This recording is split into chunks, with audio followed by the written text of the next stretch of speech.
And repeat after me. I pledge allegiance to my people, the African race, the original man and woman of the earth, and the founders of civilization. I pledge to continue the struggle, which will help to bring my beloved brothers and sisters to total freedom. I pledge to study and discipline myself mentally, physically, and spiritually, so that I may grow into a soldier for justice. Because my people need strong and intelligent warriors. I pledge to live my life standing tall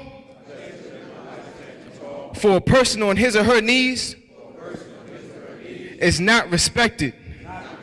And if I am challenged, and I must say that I will not surrender my position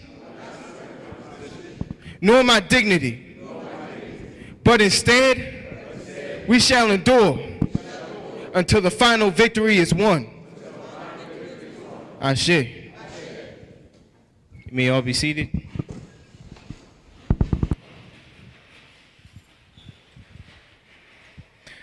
Now, we all have a call and response saying that we do in the Soul Vivers Nation. And I say, how do Africans feel? And you respond, and as loud as you can, the spirit is strong, definitely strong. So we got to get the spirit moving in here. We got to transform this place into a place that's conducive for learning and for uplifting our spirits. So how do Africans feel? All right, I can feel that. So now, we'd like to welcome you to the lecture where we're going to find out how we can begin pooling together our resources within our communities, how we can begin amassing the power that has been diffused throughout our communities, diffused out of our communities, and begin concentrating that, we're talking specifically about economic power in our own communities. And so I'm going to bring up a brother, the chairman of the Soul Vivers organization, who has been working hard for the past 12 years, bringing knowledge to the black community here in Tubman City. Please put your hands together for Chairman Jabari Muata Natur.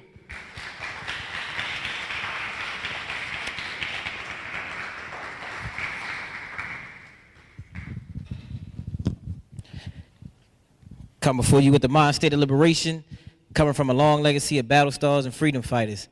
I acknowledge my duty to truth and justice as a Soul Vivers Nation representative, and I'm a humble servant of my community. Elders may have permission to speak. All right, I'm start like I always do by recognizing, but she's not here right now, but she will be, believe me, soon. My mother, who is Mama Mayat, I always start off all programs by giving praises and props to her. If you can give her a round of applause, Mama Mayat.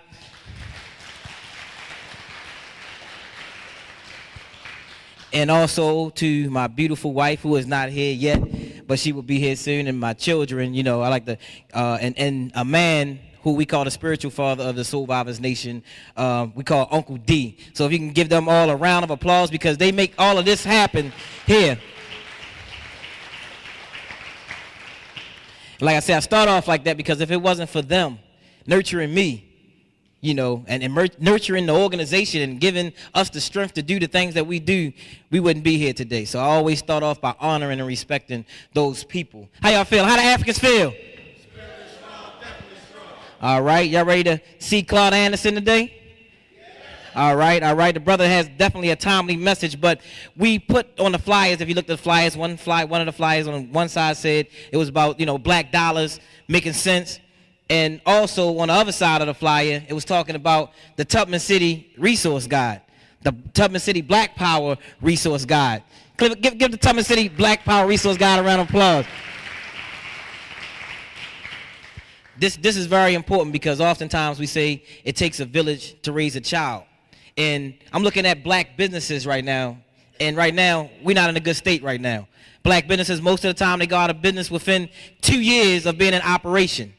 I know myself because, you know, I've been in business for 7 years, and it's still hard for me being a black business owner right now. And I suppose I've been gone after the first 2 months in being in business. But just so happened, just by God and the ancestors, God then directed me, we still here today.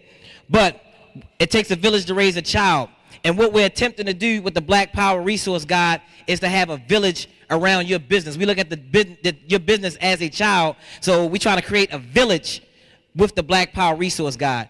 I work in a barbershop, and in that barbershop, we can pretty much get whatever we want in the barbershop. Car, engine, electric toothbrushes, painter, whatever you need. When people need something, they call us first. Hey man, you know somebody that fix toilets? You know, such, you know somebody that do this and do that? So we started looking at this like, dang man, these resources together. People that have this added, but because we don't put those things, these things together, commitments, not each other. Have any choice? It ain't, you know, we have to. The real issue is that our people on the streets every day. And if we can't supply them with food, clothing, and shelter, y'all think y'all seen some crazy stuff that's now? And you know you waking up in the morning now, there's 2-3 people getting killed every day almost. At least, and they getting shot 3 at a time. But if we don't stand up, we ain't gonna stop the crime if we can't give our own people. So that's why we gotta support the businesses that we have, increase their wealth. If we increase their wealth, then they can hire some of these brothers and sisters that's out on the street. That's the only, it's all tied in together. So if you're just in business just to get your own selfish thing and get your own money and get your own cars and all that kind of stuff and pool, automatic pools or whatever it may be, you ain't in business for the right reason. You know, we got to save our people. We got to give our people jobs. You know what I mean?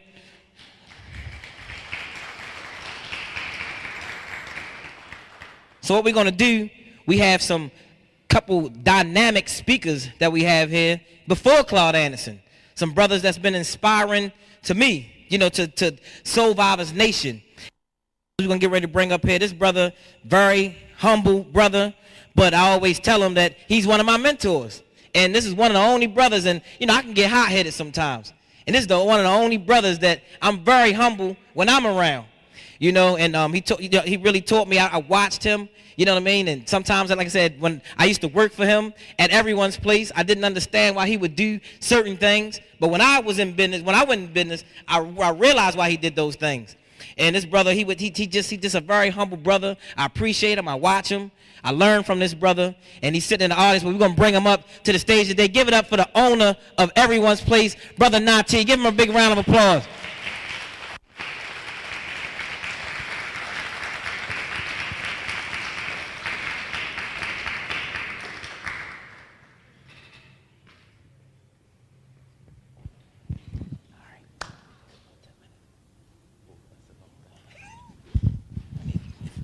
How everybody feel?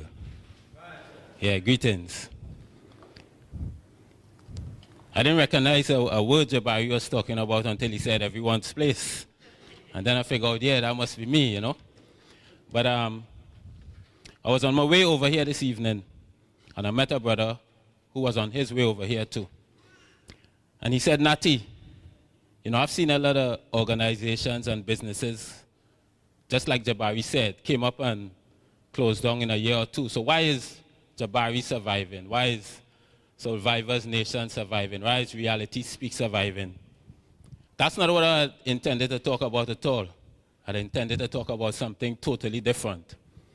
But when he asked me that, I took that as my mantra. And then I came here and Jabari started talking about the Reality Speaks on Survivors Nation doing this for 12 years when they were only supposed to do it for 3 months. So that's definitely my mantra. So I'm going to put aside all that I had gotten together to say talk about, you know, Survivors Nation tonight. And I'm going to talk about why Survivors Nation is still here. And I thought about 9 things. And the first thing is leadership. You know, leadership is a critically important thing. You know, sometimes we look at an organization and it might look like it's a lot of individual leadership. But no leadership is individual. So we have to look at the collective leadership that Jabari and Survivors Nation have around them and the effect of collective leadership. You know, I was talking with Sam Greenlee just last week because I wanted to ask him about certain things in the movie that he put together in the 60s called Spook Who Sat by the Door. And in it, he has a part in it where he said that if anybody take the leadership out, everybody should be able to move up at least 3 ranks and to be able to run that organization. And I hope that's what it is in Survivors Nation. You know, you can look at it and you can see it. So that's critically important. And why I'm saying this at the same time is because, you know, when Jabari encouraged you to open business or to start your own organization, all those elements that make an organization or a business successful, these are the elements. And these are the elements I'm seeing in Reality Speaks and Survivors Nation, why I'm putting it out to you. The second thing is to be visionary, to have a vision. And being visionary is able, almost like a prophet, to be able to see the future. But not just to see the future, to be able to shape what you're doing now.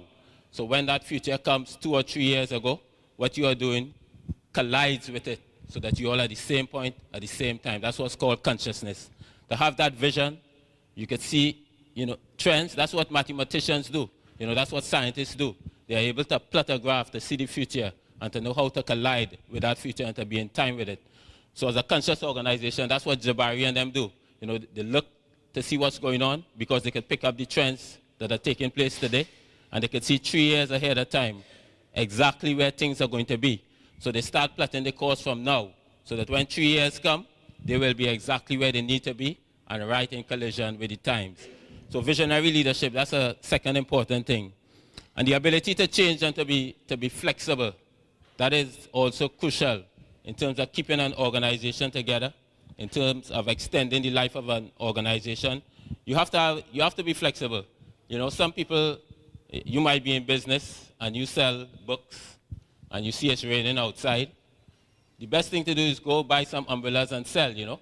That's what is flexibility in business. And Survivors Nation, they have that flexibility. You know, I've seen Jabari going through the changes, you know, try one thing, and he finds that's not working right, and he go to another thing. And that's the flexibility you have to have. You know, you can't be steadfast and say, look, this is what I want to do, and this is the only thing I'm going to do. How you feel? And that's it, you know. So you have to have that flexibility, and that's the flexibility that over the years I've observed with Jabari and them, you know. They have the flexibility to try something, and if it don't work out right, try another thing, you know, and that's great, you know. And the fourth aspect is stick-to-itness, you know. Jabari, Survivors Nation, they've had a lot of challenges over the years, but they've never seen the challenges and the negative aspect of the challenges look like a defeat that must put them down permanently, you know. And we all have challenges, and Jabari and them has used those challenges to, you know, move to a higher level in terms of the consciousness, you know, mentally, spiritually, and physically. The fifth thing is to believe in what you're doing. And in Survivors Nation, you can see the young brothers and sisters, they absolutely believe in what they're doing. And that is critically important, because sometimes if you're not really convinced what you're doing is the right thing, you know, philosophically, you know, spiritually, mentally, you know, with challenges, you might just say, you know, later for this, you know, I don't have time for this right now. But when you believe in something, it don't matter, you know, what challenges come up, you know, you stick to it because you, in your heart, believe in that. The sixth thing, which we all know, is hard work, you know. These are some hard-working brothers and sisters here, you know. And sometimes they even try to work me hard, and I have to tell them, wait, hold up, you know. That's right now. But there's some hard-working brothers and sisters, you know. You might just see an event here. You know, it takes a lot of work to put an event like this on, you know. So we have to definitely respect that, you know, the type of work they put out there. Matter of fact, Jabari, you didn't put no ad inside here for me. No? But they asked me about 100 times to tell you the truth. That's how they stick to it and they hard work, you know. But, you know, we have to support Survivors Nation, you know, in many ways. You know, they have many ways you could support them. You could put an ad in the papers, you know, or, you know, you know, they have products they sell and events and other things, you know. You make a donation. They're good at that. They always call for that, so I know how to help them on that one, you know.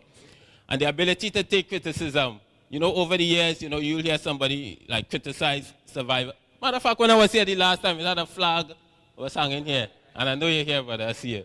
So brother was like, hey, you know, that flag is upside down. You didn't see that?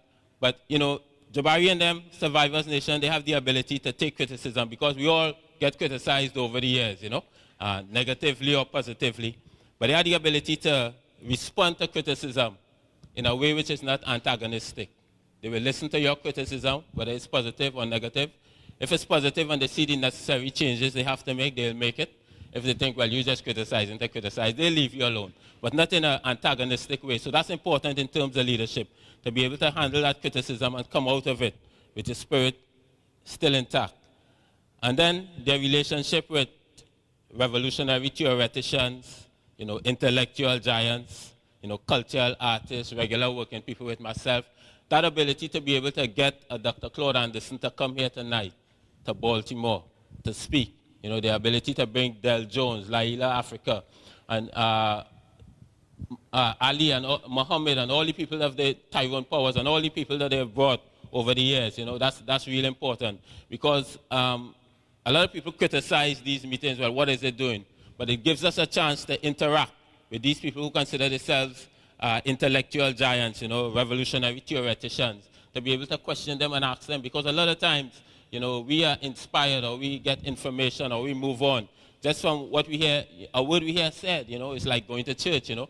Preacher give you a word of inspiration and you're good for the day, you know. But here when you come and you get these deep thoughts, it's something you could carry on for the rest of your life. Sometimes I went to Dr. Ben lecture and he might put out one line and that affected me for the rest of my life, Dr. Clark, and so on. So these people who they bring here, you know, they're people who give you education, inspiration, and levels of knowledge to go on that you could build on for the rest of your life. So that's an important aspect of leadership that Jabari and them definitely incorporate.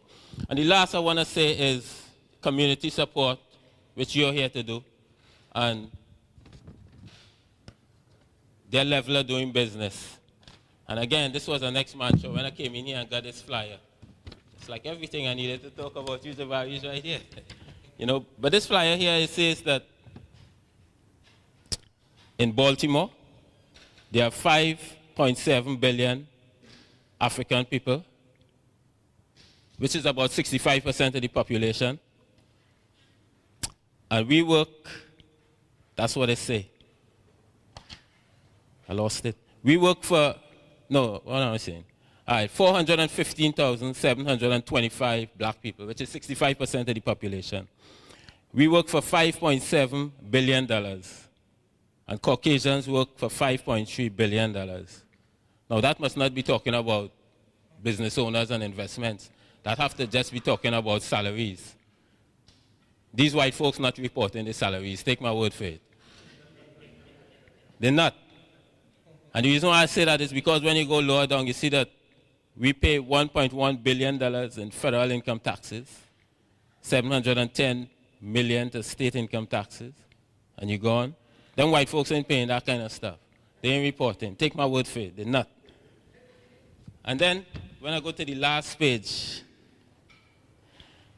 whoa. It said that we spend 99% of our money with somebody else. That's some kind of indictment. But, you know, thanks that we still have people like, you know, Jabari working hard on our behalf, you know, with his Black Power resource guide, you know, to make sure that black business get counted and black business stay alive more than 2 months. So I want to say Asante Sana to you. Asante Sana for Survivors Nation for giving me a chance to address you this evening. And, you know, definitely support Survivors Nation and Reality Speaks in, you know, every way that you could. Ashe.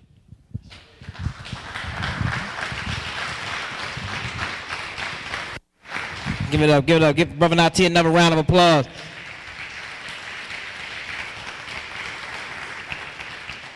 And like he said, two of the most successful businesses that I do know with Everyone's Place and even with Brother Ray Haysbert, that what happens is the Black Power Resource Guide will be reprinted by the end of July. So all those businesses that's here now that want to get in the Black Power Resource Guide, you will get in there, you will come out by the end of July. So we didn't get a chance to get those ads in on time to get it in the way that we needed to for all the artwork and all those different things. But you know that they're big supporters of the Survivors Nation, and we appreciate that.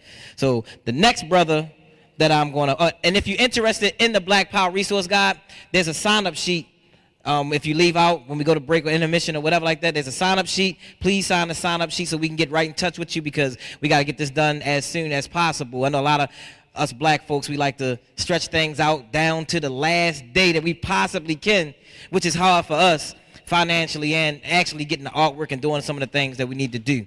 I just wanted to say also, not only are we building this community, this business community, and just, want you to support black businesses, there must be a body that's formed when we form these businesses, that if black folks are doing bad business, then there has to be a collective that's actually going to pull them up in general, because there's a lot of times you get somebody to come and do your work, and you're trying to support black businesses a lot of time, and they may not come back to finish your work, this, that, or the other. We must develop in our community a process, not just giving up on black folks, because what most black people do is say, man, I hired somebody to do my roof and he was black. You know what? I ain't dealing with black people no more, man. That's it. I'm done. I ain't dealing with no more black people no more. And then they start talking that foolishness about the Mexicans work 5 times harder than black folks and all that kind of stuff. Don't nobody work harder than black people. Nobody work harder than black people. We built this country. We built this country. We might be a little sick right now because it's crack, cocaine, heroin, and e-pills, and many of the ills that we have in our community, but don't nobody work harder than black folks. When we get ourselves together and get ourselves together as a community, you'll see us build what we need to build, and you'll see how hard black folks work. So get that myth out your head when people say, I'm going to run and get the Mexicans. They work 5 times harder than black people. All right? So we're going to bring up another mentor of mine. When I was trying to learn how to do business and trying to learn the phrases and all of the terms and different things, there was a class called the Edge Center, and a part of my brother Sundiata, who's not with us here today, we took that course and we learned a lot about business, and we also met Mr. Haysbert, and we had many conversations, and he would sit down and talk to us, and he would take us in atmospheres, different places that we wouldn't normally go in, and showed us different things, and he actually took a liking into what it was that we were doing, and we really appreciate this brother. And to this day, I can call Mr. Haysbert at any time for help, and he would be there to assist us. And he would, do words or whatever, or help you out with the business or whatever it may be. We want to get ready to bring this legend in Baltimore, Tubman City. We want to get ready to bring him up with a round of applause. Give it up for Brother Raymond Haysbert.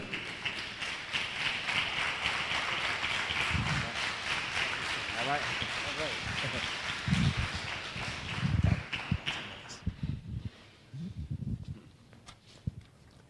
Good evening. Come on, I know it's been a long day, but you should feel better than that. Good evening. All right, let's get into it. I'm Ray Haysbert. I operated the Park Sausage Company. How many people here have heard of the Park Sausage Company? Hold your hand, please. Oh, fine. I'm glad to hear that, because you always talk better when you're talking to customers than you do for everyone else. And I appreciate being in such friendly surroundings. But I'm not here to talk about Park Sausage or the millions of dollars that I've made and spent, so I don't have any left, okay? But the situation over a period of time. When I left the Tuskegee in 1945, I started in business, teaching classes, running a bookstore. And I learned from there. I came to Baltimore in 1952 and helped start the Park Sausage Company. I helped found the Advance Bank, helped find the Harbor Bank. I've been to the big towns. I've heard the big talk. I've eaten fine foods, but I came from welfare. Only back in my day, it was called relief. And it wasn't money. We were actually given surplus foodstuffs. But I was never poor, not in my mind. I was broke, but I wasn't poor. And when the Salvation Army used to come around with the buses to pick up the poor kids and give them a good meal on Thanksgiving, I sneaked on the bus. I turned my head so they wouldn't realize that. I knew it was for the poor kids, but I didn't consider myself as poor.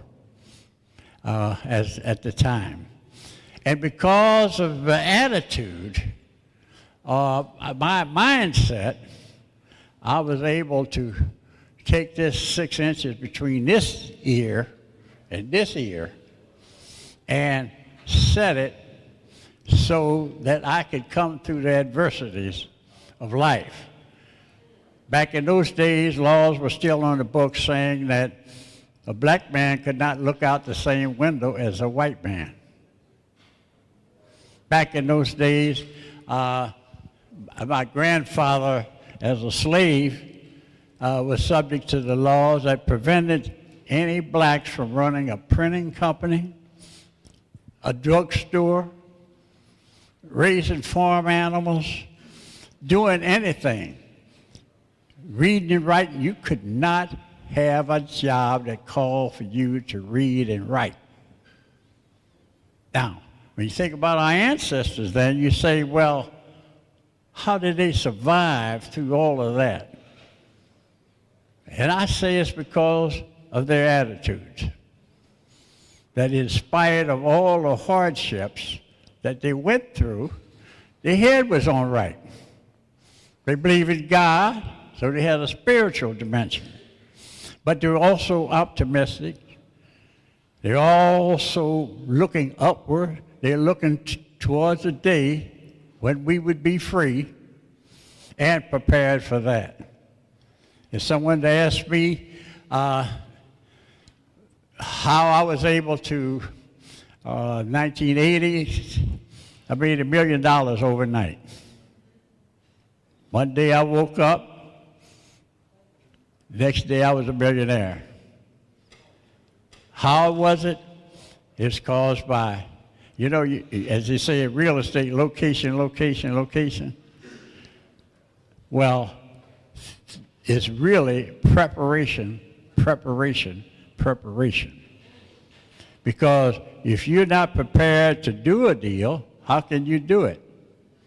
If you're not prepared to face some of the competition from the other tribes, and by that I mean the Korean tribe and the Japanese tribe and the Irish tribe and all the other tribes, then you've got to be prepared. Whether it's education, a thirst for knowledge, whether it's health, whatever it is, you have to get ready for it.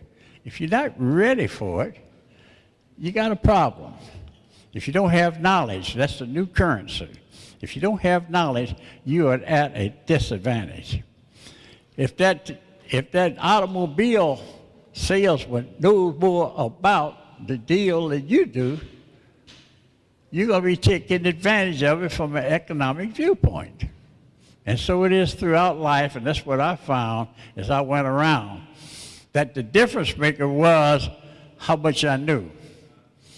If people are cutting deals, if people right now are farming, what's going to happen to Baltimore? And they are. The key point is we as a people have no knowledge of what they're doing. We're not on the inside. We don't have the information flow that they do. That is why I say preparation, preparation, preparation. We're going to be blessed tonight by a gentleman who has done extensive research in the plight of our black brothers and sisters. He was the one that I checked his book, which is this particular book, was Black Labor and White Wealth. The search for power and economic justice. Dr. Anderson researched these particular laws that I am going to recite to you that I mentioned. And you said, well, why do you want to tell me about that? It can explain to some extent the fix that we're in. If you look down at the Port of Baltimore, big deal. You see it in the papers. Why aren't there more blacks in things relating to the port and shipping? Because in 1805, they passed a law saying that blacks couldn't engage in anything relating to they couldn't even have recreation. The other people out there having boats in the sun, but we couldn't even do that. If you want to ask about why we're segregated for so long, apartheid in Maryland, apartheid in America started in Maryland. They had a segregation policy in 1619. That's way before the War of Independence or anything else. They also barred blacks from all trades. The United States, the federal people, in 1790 declared this was a white nation. In 1809, they excluded any blacks from carrying the mail. In 1819, they forbid assembly.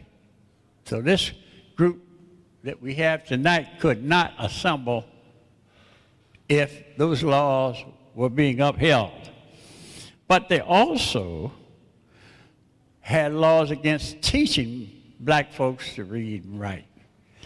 In 1800, they stopped blacks from working in printing jobs or entertainment. You couldn't have been a rap singer under these laws. I mentioned the jobs. You couldn't get a business license. They wouldn't give you a license to have a business. You can't, there was a tax on any black person who worked. You could have no contracts with black mechanics. So even as we asking the government to give us contracts for carpentry, et cetera, that was forbidden to our ancestors. We couldn't raise, sell tobacco or corn. We were not permitted to drive hacks, carts, drays of any kind. In 1836, we were not allowed to engage in any activity that was profit-making. In 1844 in Maryland, there's no person of color was allowed in the carpentry trade. So when it gets right down to it, Carter G. Woodson, the great historian, says, if you can affect a man's mind, you don't have to worry about him anymore. He'll do it himself. So if that's practice of affecting our minds, and some people say the plantation mentality, other times the dependency syndrome, those particular things say that if they capture the black person's mind, they'll make themselves poor. They'll do it to themselves. They won't see the wisdom of coming together. As I said, it was against the law for blacks to get together. Take the law off, we should have all gotten together and collectively vote, for an example. No, it didn't make any difference, because after that law passed, that 6 inches between the ears kept us in slavery. And the only way of breaking that out is to change our mind. So my favorite saying is, we're just an attitude away from greatness. It's just that simple. $100 million for the Empire of Baltimore, or somebody else gave $50 million, and all of that money, all of that time, they tore down the towers, the housing towers, and fixed a nice garden project. But you know what no one was doing anything with? The people's mind as such. And so that's the reason why our young people, some people say that welfare was a curse in a lot of instances when it made our young people not prepare for life because they were going to get the money from the government. And every time the government changed, every 4 years or so, they have a different idea about how much money they're going to give you. But that's not the damage. I ate government food for so long that I thought government food was a brand name, not for sale. I'd go with the Boy Scouts and I'd look at their pork and beans they were cooking, and they were red and juicy. And I looked at my not-for-sale pork and beans, and they were pale. And I said, and then theirs came in a red and white can called Campbell's, Del Monte. Mine came from not-for-sale. The first underwear I wore had not-for-sale right across the back. As such. But the question of it is, did it affect my mind? Because you can get out of anything if your mind is not affected. A baby who's with dirty diapers, it's a mess. But the mother's mind says, the father's mind says that this baby's mess has got nothing to do with whether I had to put my hands there and wash out those diapers. The difference between the slave mentality and independent people who engage in self-empowerment, who strive to be self-sufficient, is just a change in the way our mind is set. Positive, negative. Stay away from negative people. They make your leg hurt. But a positive frame of mind will let you be victorious. As you know, we have survived. And even the name of Survivor Limited, or it's LLC. LLC. It's based upon the question of just surviving. Well, think about the promises of the King. The Lord has put out a lot of promises, and it didn't say anything about surviving. It spoke of being victorious. And so that is a positive frame of mind to be in it. In fact, it's already done. You're already rich if you have that frame of mind. Now let's talk economics, money. I've seen it come and I've seen it go. I had my company in those days was the equivalent of $60 billion a year. And I had to sell a lot of people. They had to buy an awful lot of sausage every week. It was part of my job to persuade them. But because we knew that black and white folks had an image in their mind about black folks, we didn't declare that we were black. We didn't deny it.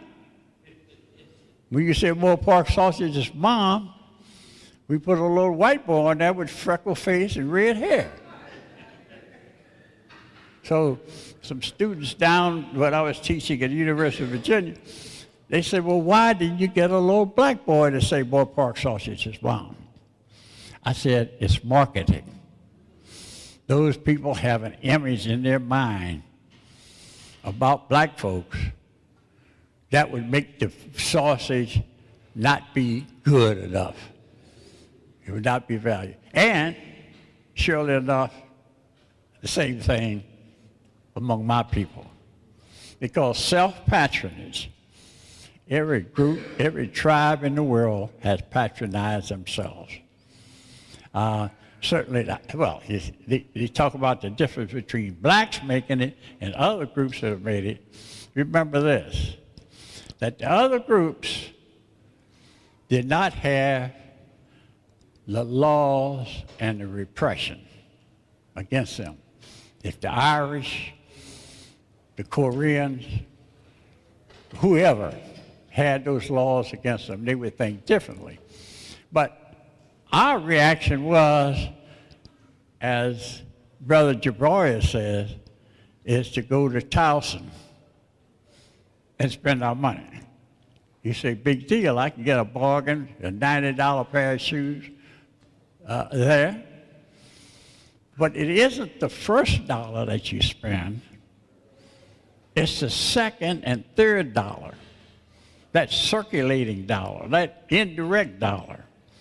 That's what's got the Chinese buying more cars, Japanese save 10% of their money because the money is sent out of the community. It's sent as a drain on the black inner city. Money is being drained out in the following ways. Number one, all mortgage money and the interest on it goes out of the community. All the rents. 100,000 people pay rent. Black folks pay rent in Baltimore City.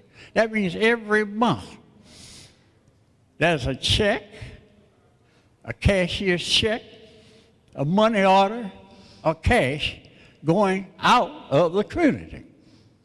And that money is not available for Israel Baptist Church. It doesn't flow through Stop, Shop, and Save.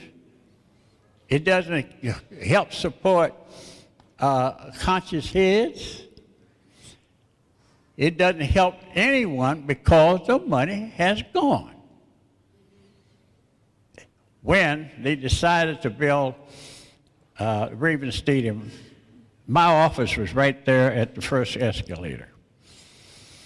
When they decided to build it, they showed that if there were $450,000 in salaries paid out, and so much in direct expenses, it would be good. But why put $30 million into a stadium for that little bit of money? No. What they knew was that people were going to go to those hotels.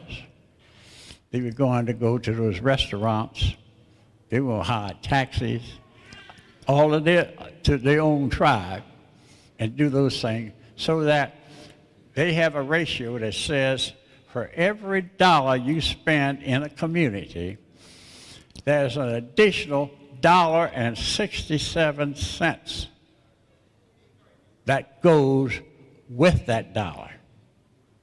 A dollar, which means that your dollar spent outside of the community, you never see the $1.67. So no wonder you got in Fells Point, you got $400,000 condos, $450,000.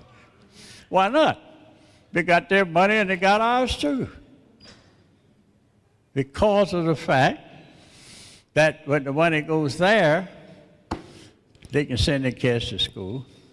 They can have better health care. They don't have to steal to live. They can raise prices. Downtown is like going to New York or someplace now. Whew. The hotel's now $240 to stay a night. Who's paying all of this?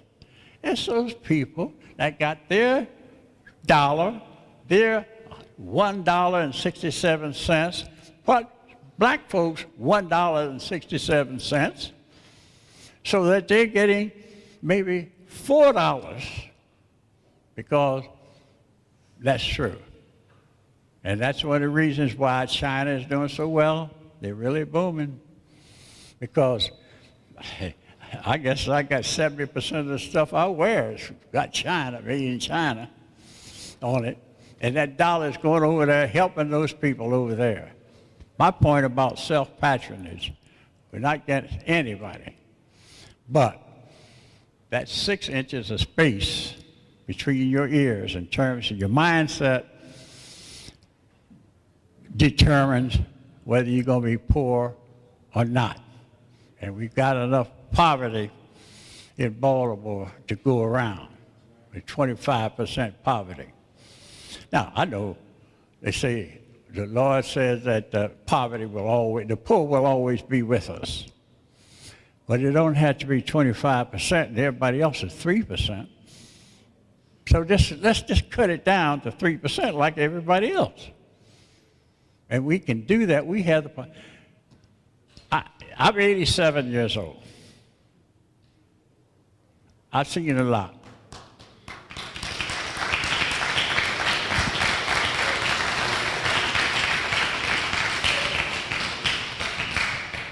And I have stopped trying to get someone outside of the community to help us. Because you can be in prison with the right frame of mind and still succeed. Nobody, ladies and gentlemen, nobody's going to help us. Nobody's helping us get jobs. You know, you can't do that. And you don't have to do it because you're children of the King. You're already successful.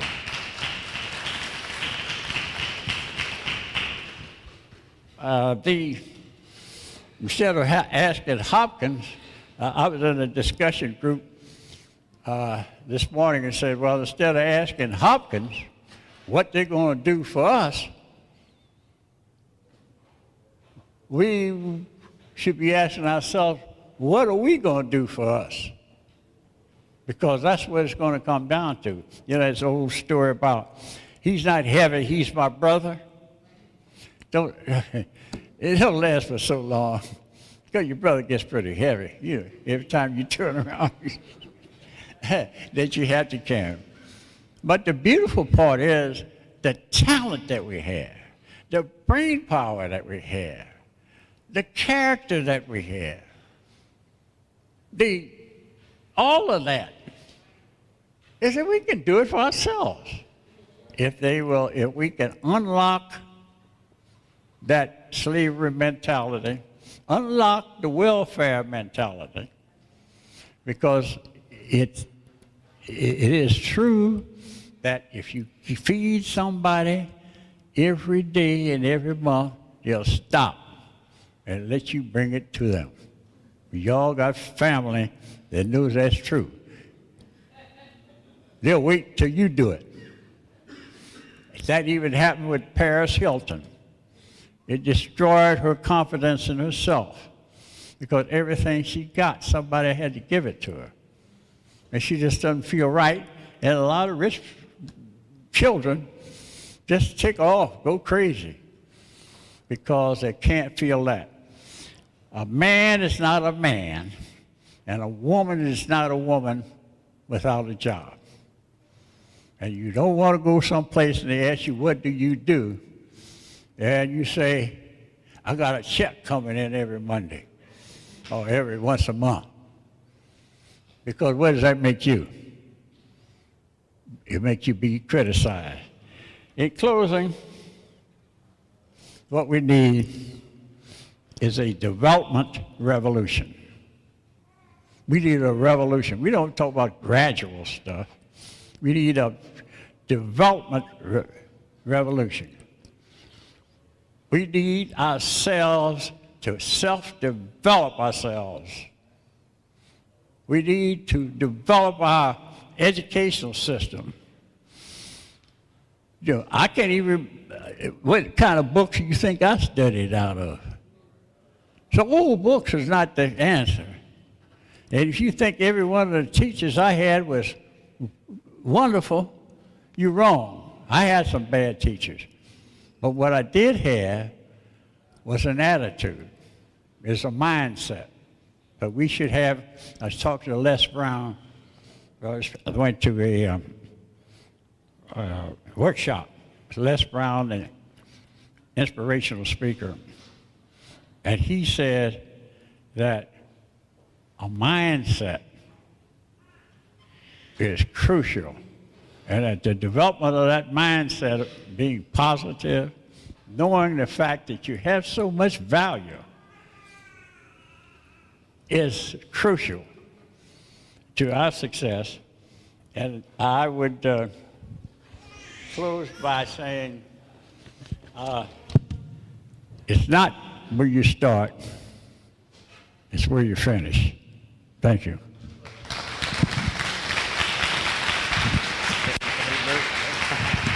Give him a round of applause to Ray Haysbert.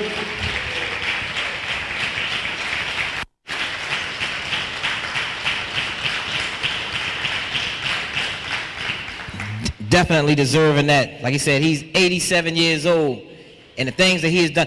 For many who don't know exactly, because I didn't say from the beginning who Ray Haysbert was, he was the person that owned Park Sausages, and he's the owner of Forum Caterers right now, and many other things in the community that he's doing in the community. And he has those business classes and courses that he does teach to our community if you're interested in those things. So we appreciate that. But if he can get up, drive a car, and do many of the things that even we do right now, if he can show us that he's still doing business at 87 years old, and we act like when we 20 and 30 years old, man, I can't do it, man, I can't do such and such. This man is still doing it, still doing business at 87 years old, and we appreciate that from Mr. Ray Haysbert.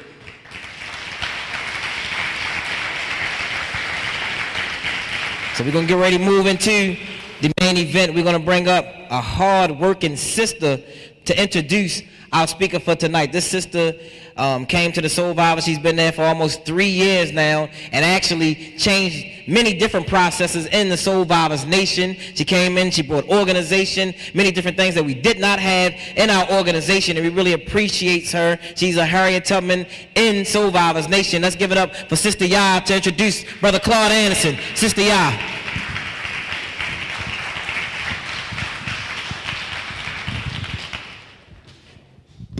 I come before you with the mind state of liberation, coming from a long legacy of battle stars and freedom fighters. I acknowledge my duty to truth and justice as a Soul Viva's Nation representative, and I am a humble servant of my community. Elders, may I have permission to speak? Asante, how do Africans feel? How do Africans feel? We really appreciate you for coming out tonight and understanding how serious this crisis is that we're in right now. Understanding that if we do not pull together our resources, practice group economics, that we will not be able to solve the many problems that exist in our community today. You have with you a Black Power resource guide.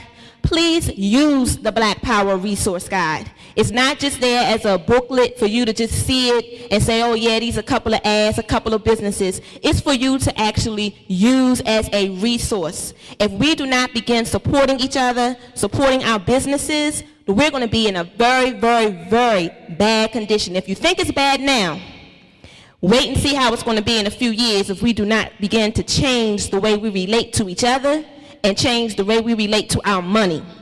This brother, Dr. Claude Anderson, goes around the country speaking about group economics. He has a national plan for empowering Black people through economics. We have to understand that economics is a tool.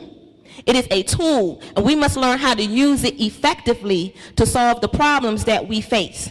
We cannot look at it as an isolated item. It is connected to everything else.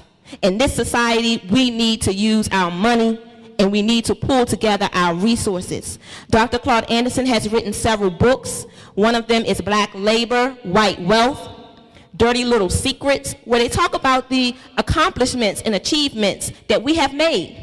So it encourages us, and also what he is widely known for, PowerNomics, which details his Black national plan for empowerment of Black people through economics. I'm glad that you are here tonight, and I would like for you to welcome Dr. Claude Anderson.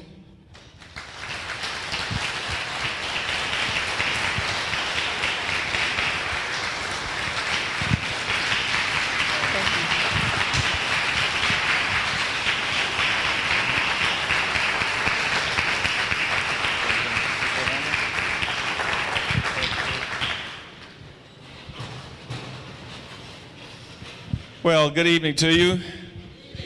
And thank you very much for that much appreciated applause. And I'm glad to see each and every one of you. And as I said, I don't get too many chances to come to Baltimore, even though I'm only about 45 minutes away from here. Why are you all sitting so far back? Why don't you come down front where I can see you? I'm not going to bite any of you. I promise I won't. And come on down front. I'm not quite sure of all what they want me to talk about with you today. But I'm going to run through quite a few things. And I'll wait till everybody gets down front and those who get together, because it's easier for me to watch you and talk with you here than off to the sides.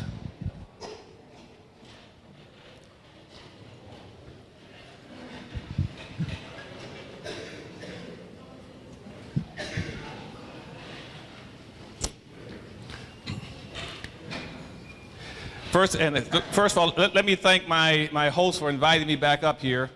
And what they've indicated to me was that they're primarily concerned about trying to get you all together, unite as Black folk, and try to see if you can survive what's coming up around the curve in America and around the world for Black folk. And particularly they want me to focus on economics. So this evening I'm going to take maybe, he wants me to spend about an hour running through a variety of things with you to give you a better understanding of where we are and where you ought to be going as Black people. And in the course of my talk in the next hour, 9 times out of 10, I'm going to step on some of your toes and talk about some things that you consider to be sacrosanct or semi-religious or things that are sacred to you. I might even talk about some of your Black leaders. But what I'm going to tell you today is very, very important for you. And I want you to understand clearly that Black folk in America in a world of trouble. You in a world of trouble in this country and in the world. And contrary to what you hear, I don't care whether it comes out of a black mouth or a white mouth, anybody that tells you that Black folk are progressing in America is lying to you. You're lying to you. And right now, if we don't do some very specific things in America and in Baltimore in the next 3 years, not 200 years from now, but in the next 3 years, you are through in America. You're through. You're going to become a permanent underclass in 3 years. And an underclass means those individuals who, by the nature of their circumstances, will be forced to live as either beggars or criminals.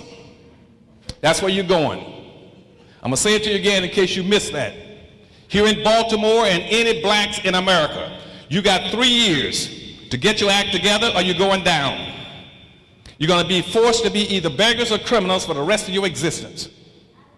You got an unending influx of immigrants coming to this country. They're going to bury you alive.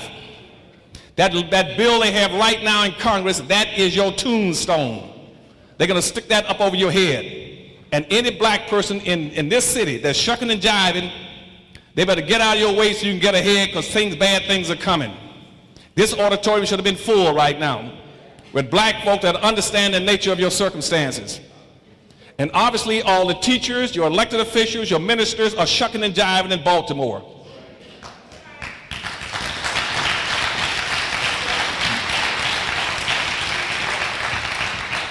And when I say bad times are coming, it's because we are not focusing on what we're supposed to be focusing on. You've been intentionally misled and misdirected.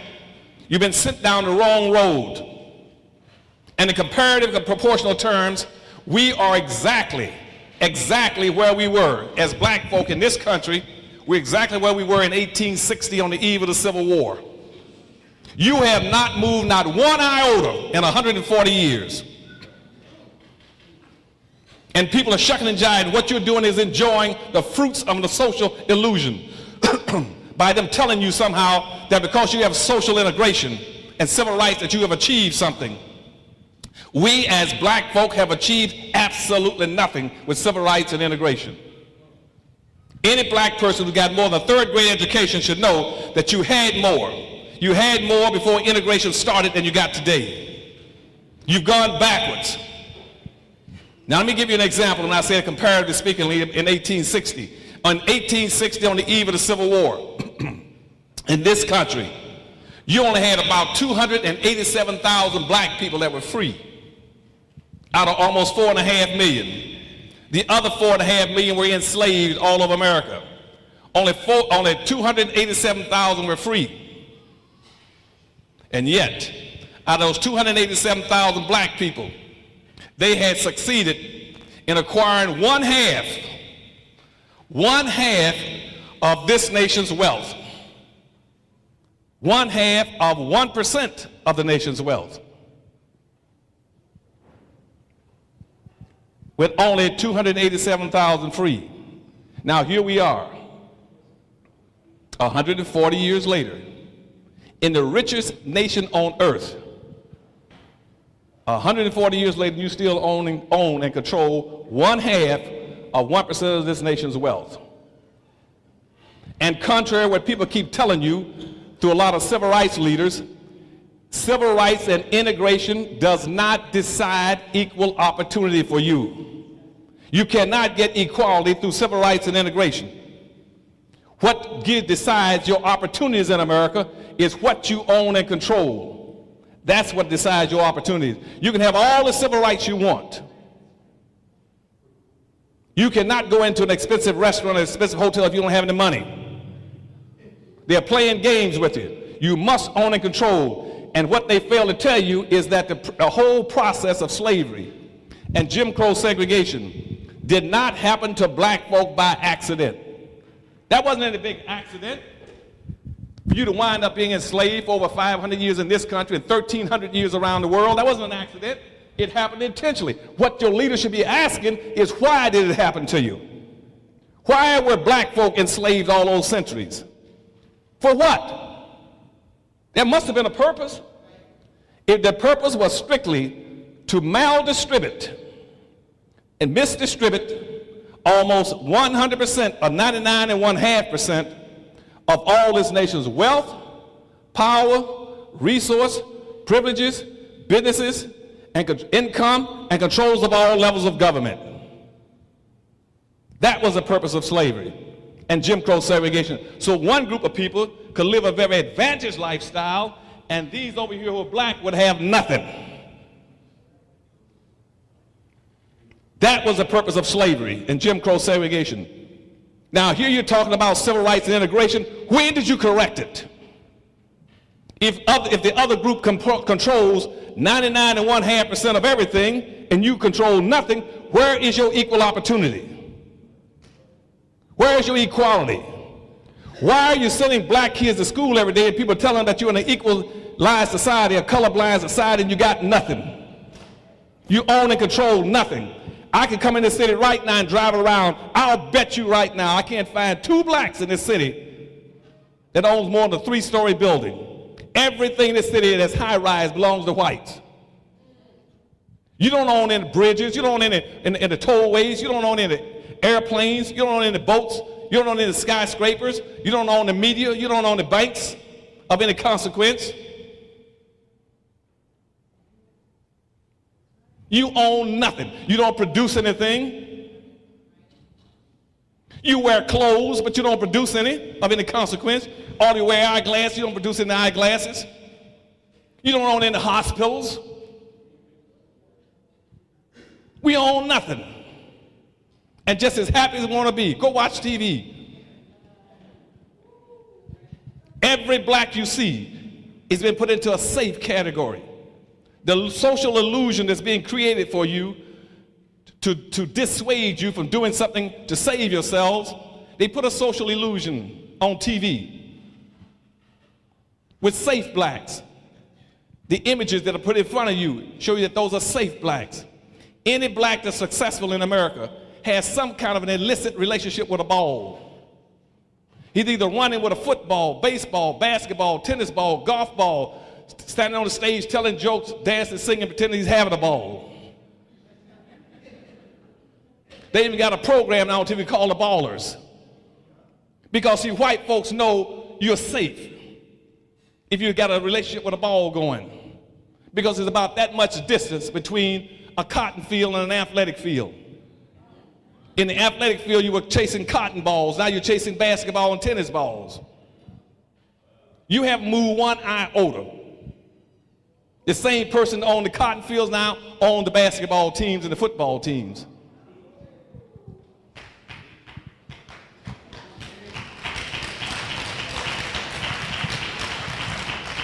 We're not moving.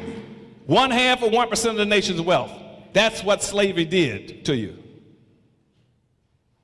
It maldistributed everything in the hands of the dominant white society.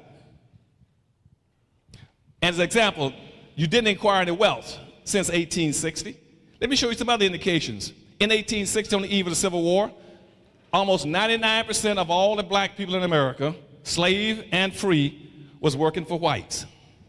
Either in a white corporation, in a white business, in some white office, making wealth comfort for whites, on a plantation or whatever it is. Here you are, 140 years later, and again, 98% of all the black people in America work for whites. They either work in some level of government, white businesses, city government, state government, school teaching. Only 2% of all the blacks in America work in their own communities for themselves. Only 2% work for themselves. You haven't changed in 140 years. Let me try it another way if you still don't understand my point. On the eve of the Civil War in 1860, again, at that time, go and look at all the prisons in the United States and examine their records. I found out in the records, when I looked at in the prisons in Savannah, Georgia, Atlanta, Georgia, Philadelphia, Pittsburgh, New York, Washington, D.C., looked at all the prisons, and I found out at that time, even though only 287,000 blacks were free, blacks made up over 51% of all the prisoners. You weren't even free and you made up 51% of the prisoners. Now I look around 140 years later, today, and I still find black folk make up over 51% of all the prisoners. Where have you changed? You don't own anything. You're still in prison. Still work for other people. You're enjoying a social illusion. Now you're fat and happy because we can go to someone else's restaurant. We can go to someone else's school. We can go to someone else's hotel. We can live in someone else's community. And we don't understand the negative aspects of that. That is a death sentence. And we don't understand what racism is. So what we are doing is committing suicide. We got 3 years ago before we go into it. 3 years ago, before you're going to see massive suicides happening. Because you don't even understand what racism is. I've gone all around the world. Even when I was with President Carter in the White House, I had to take trade missions in the third world nations, in Africa, Latin America, the Middle East. And invariably, wherever I spoke, I would ask people, do you know what racism is? I would even offer $1,000 for a person to tell me what racism is. I still got black folk today who don't even know what racism is. They talk about it. Find me one that understands what racism is. Every time I ask them, what's racism? Well, Dr. Anderson, racism is not liking somebody. It's prejudice, it's bigotry, it's hatred. No, it's not. Racism is a competitive relationship between groups of people that are competing for the ownership and control of wealth and resources and power. That's what racism is. Racism is a group phenomenon. Racism is a team sport. You cannot participate in racism if you don't play as a team. You can't correct it. You're not even in the game. Racism is like football, basketball, and baseball. You play as a team or you lose. And I got all these so-called educated blacks in America on TV, heading up civil rights organizations, getting elected to public office. Don't you understand what racism is? That's why they don't do anything. They go there and tell you, well, I'm in a public office, I'm a mayor or governor. My thing is to make sure everybody get along. That's not affecting racism. Nobody asked you to get elected to office to make people get along. Now, racism never existed on the earth until the 1400s. Never had it. There was no such thing as racism. You had people, for instance, who had practiced various forms of discrimination. We even had slavery. But to be enslaved prior to the 1400s, for only three reasons. Either you were a victim of a religious persecution, or you had some indebtedness and was enslaved, or you were a prisoner of war. Those were the only three reasons you could be enslaved until the 1400s. About 1442, when Magellan, he went around, Henry the Navigator rather, went around the coast of Africa and picked up about 16 blacks and brought them back in 1442 and gave them to the Pope as gifts. And those slaves worked around the Vatican in Italy from 1442 and about 1488. And it became a good thing to have all these blacks working free around the Vatican and in the Pope's space. No labor to be paid for. Other people wanted those advantages. So Pope Pius put out a public edict. Pope Innocent put out a public edict saying, look, if you want some slaves, go get some, but get black folk. He put out a public edict saying, if you're going to enslave anybody, enslave black people. And once that hit, all of a sudden everybody got interested in getting slaves. And that started the whole movement in 1488 and 1489. Now, something happened very important in 1495. Y'all know what happened in 1495? Allegedly, for this guy who was over here looking for drugs and some other thing. What was his name? Columbus. Y'all remember that guy? Now, he came over here and he supposedly discovered America about 7 years after the Pope had put out his edict using blacks as slaves. Now, all of a sudden, he goes back to Europe. A race started. All these countries got into a race to develop the Western world that Columbus said he had discovered. And what was the race about? They wanted to colonize and get resources, wealth, gold, silver, and cash crops from the West, because they never knew that the Americas existed.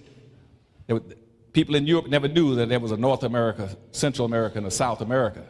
They got into a contest to explore it and to find it and profit from it. And because at that time, prior to that, thank you, sir. Prior to that, the only, can you all hear me as well without this? Which one do you need? You need this one? Okay. So prior to that time, they had Europe all through the 1400s. It was going through what's called the Dark Ages. Europe was crime-ridden, impoverished, diseased, and they said we can resuscitate Europe.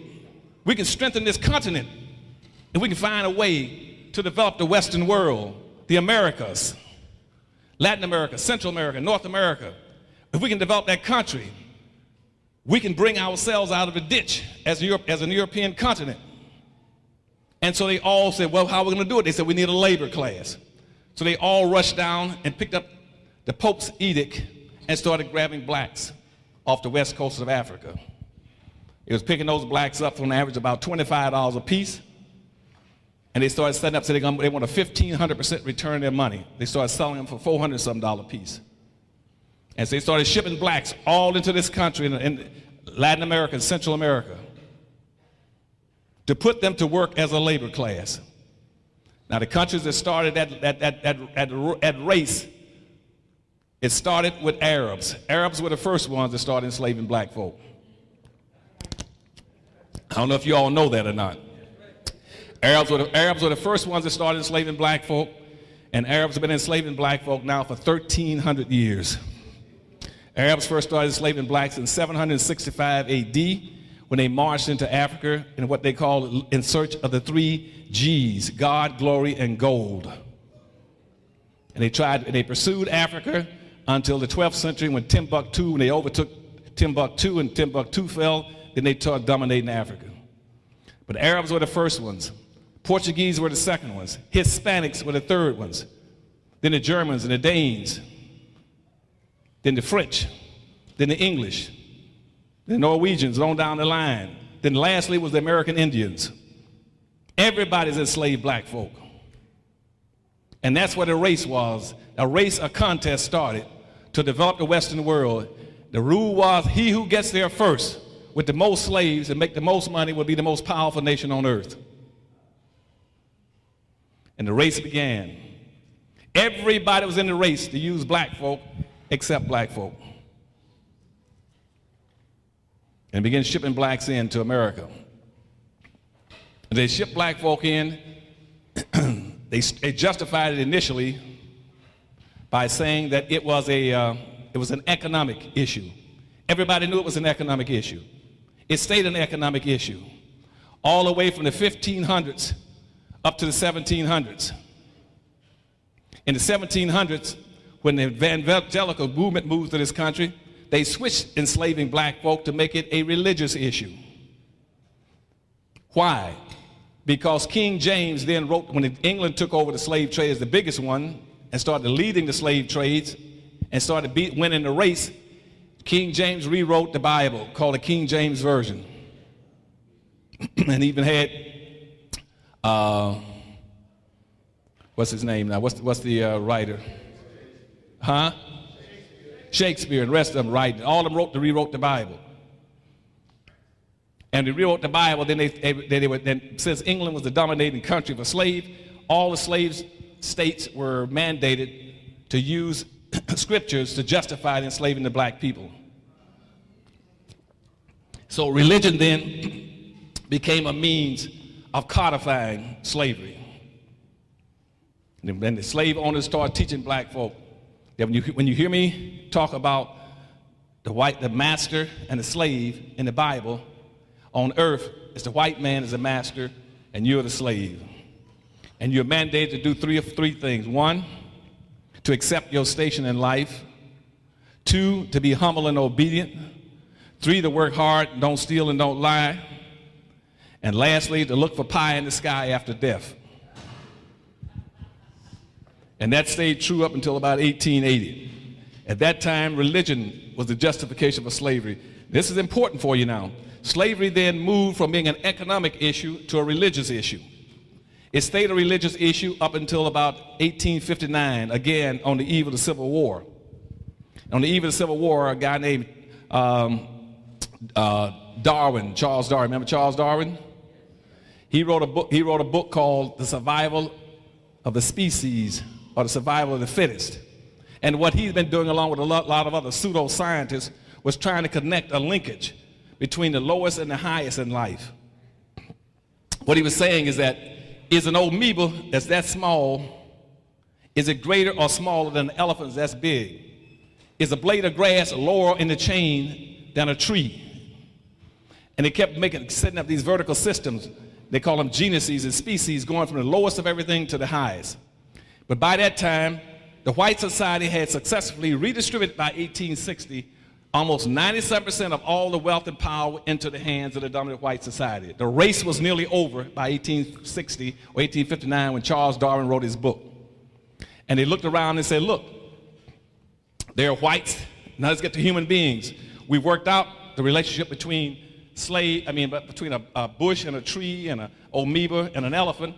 But look at the black. The black has nothing, he's on the bottom, and the white master's on the top. He owns and controls everything with all the education. So obviously the white man must be superior to the black man. And so then all of a sudden, racism and this whole issue switched. Slavery all switched from being a religious issue, it became a biological issue. When it became a biological issue, all governments mandated that you must put a person's race on his birth certificate, driver's license, whatever it is. It became a biological issue. But the race was over then. When the race was over, they looked around. And since whites had used slavery for so long, whites own everything. Almost 100% of everything, 99.5% belonged to the dominant white society. The slave owned nothing. The white was on top, the black was in a ditch. The race was over. When the race was over and blacks had nothing and whites had everything, the race ended. And what the society did then, they took the word race, R-A-C-E. They scratched the E off the end of race and stuck a suffix called ISM. ISM is a suffix which means keep the prevailing conditions, let nothing change. And that's where racism came from. The race was over. Whites won it, they had everything. They took the E off the end of the word and stuck ISM, that's what racism is. Racism is a competitive relationship starting out to get wealth and resources and power. But what they teach you now is that racism has something to do with liking people, getting along with people. That's not racism. And when I ask people, I said, do you know what racism is? They say it's prejudice. You cannot eradicate prejudice. Everybody got a right to be prejudiced. All prejudice is you got a preconceived judgment or feeling about something based on previous experience. Right now, because of ice cream, I love burgundy cherry ice cream. So guess what? I'm prejudiced towards burgundy cherry ice cream. So now when I want some ice cream, I exercise my prejudice. I say, I'm going to get me some ice cream, some burgundy cherry ice cream, because that's what I'm prejudiced for. Now I say, where am I going to get it from? I've gotten a lot of ice cream from a lot of stores, half of one worth a quarter. That's what Baskin-Robbins has the best. So now I'm biased towards which ice cream parlor? Baskin-Robbins. I'm biased to go there to exercise my prejudice. Now when I get into Baskin-Robbins, I'll walk up and down the counter, looking at all the cherry mocha, the black chocolate rock, peppermint juicy fruit. I look at all that ice cream. And then guess what I'm doing now? Now I am discriminating. I'm discriminating against what kind of ice cream I want to satisfy my prejudice. And so I'll pick, and I go down and I say, oh, burgundy cherry, that's it. Now, that prejudice, that bias, that discrimination has nothing in the world to do with racism. Don't let people keep tricking you by comparing prejudice and discrimination with racism. That's why all the gays jump and say, well, we're just as bad off as black folk. They're prejudiced against us. That has nothing to do with racism. You tell people, I don't care about your being prejudiced or discriminated. That doesn't bother me as a black person. I'm scared of racism. I'm scared of the fact that you're going to own and control everything. That's what you should be working on. So everything you do in this city must go after eradicating racism. Not prejudice, not bigotry, not getting along with people, not bias. You must try to redistribute some wealth and resources back in the hands of black folk as quickly as you can. That's what you need to be working on. Now, since we have never done that, and I told you slavery maldistributed almost 100% of all this nation's wealth, power, resource, privileges, businesses, and controls of all levels of government into the hands of the dominant white society, well, look at what's happening. We never corrected it. And since we never corrected racism the way it started out, that means in this country right now that the average white person in America has 3,500 times more wealth than the average black person. Y'all didn't hear that, did you? Let me give it to you again. You cannot be equal when the average white person in this society has 3,500 times more wealth than the average black person. Even if you're a middle-class black in the $40,000 to $50,000 range, the white person has 800 to 900 times more wealth than you. If you're a black female, that means the white female has $1 for every 2 cents you have to run a household. Let me even be, since you all still don't understand this point. In America right now, where you think you're so equal in Baltimore, that you're so free, that you can spend all your time enjoying life and not worried about what's going to happen to you, in this society right now, American society, I got 2 white men. I got 2 white Americans alone that have more wealth than all 36 million black folk put together. If I take Ray Ellison and Bill Gates, they got more wealth than all the black folk in America put together. Where is your equal opportunity? Where are you equal? What are we thinking about? When it's wealth that decides what you own and control, decides what freedom and opportunities you're going to have in this society. Now you want to know what is wealth. Wealth is not income. Don't confuse wealth with income. Income is what you get to maintain you from one week to the other. Wealth is what you got left over after you paid your bills and stacked it up. Wealth is surplus labor. That's all wealth is. Wealth means somebody has labored and you've stored it up and it has value on it. That's how whites were able to become rich and get all this wealth. That all those millions of blacks, the 5 million blacks they had enslaved, they never paid them. And when the European society sent whites to America, they said, go to America. They didn't say what the lies you hear nowadays about, well, whites came to America looking for religious freedom. No white person was that stupid. No white person was getting on a ship, sailing for 4 months around the world to find some place to pray.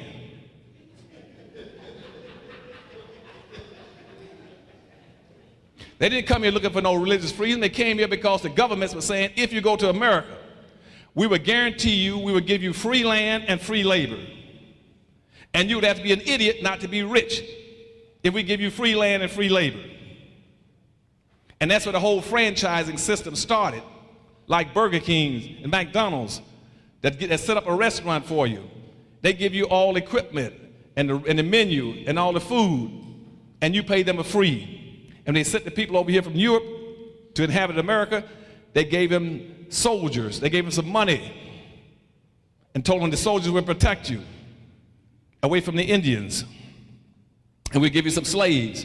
And what you got to do is raise the crop products, tobacco, indigo, rice, cotton, and send it back to Europe. And we'll pay you a fee. That's what it was all about.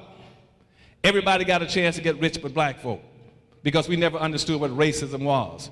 We still don't understand what racism is. So we got black folk right now in America, in this city, that try to speak out on issues affecting black folk. And as soon as they start saying, we're not going to take any more of this, you're mistreating us, somebody says, well, that black guy is racist. A black person cannot be a racist. Let me say that again so y'all didn't hear me. It is impossible under present conditions in this country and any place in the world for a black people to be racist. You don't have any wealth and power. You cannot control what white folks do. You cannot enslave white folk. You cannot tell them who they can marry and who they can't marry. You can't deny them an education. You can't make them pick cotton 6 days a week, 18 hours a day for you. You cannot be a racist. You can be bigoted and biased. And I hear that all the time. He's a Dr. Anderson, but I heard that black guy out the parking lot. He called that white guy a redneck cracker. Isn't he a racist? No, he might be bigoted towards white people and poor whites, but he's not racist. That parking lot attendant can't do anything to white people. All he can do is talk. He cannot stop white folk from getting an education, from owning a business. And so what they've done now is confuse the issue of what racism is so that all black folk in America are paralyzed. They're scared to do anything. They won't speak up for themselves. They won't fight for themselves. They're scared somebody's going to call them a racist. They can't even be something that somebody's calling them. And worse than that, you've allowed all the people you're competing with to also fall underneath that cover and declare they're just as bad off as you. That's why Hispanics and Arabs and Asians and humpbacks and lesbians and midgets all get into the affirmative action program.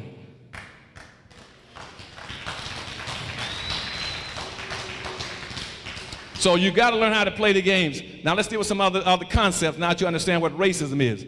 Another concept is minority. Any black person in Baltimore, let somebody call them minority, you should cut them after you shoot them.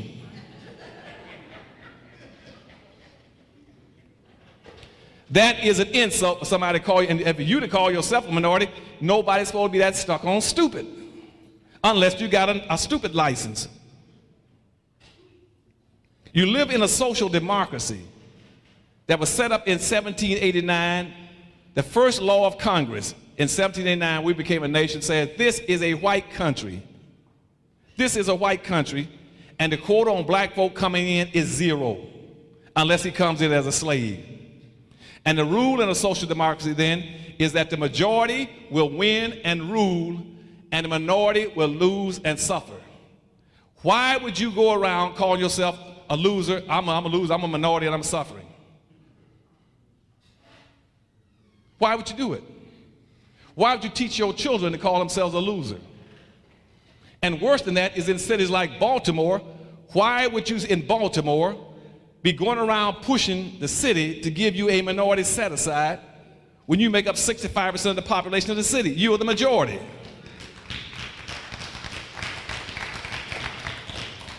Nobody on earth is supposed to be that silly.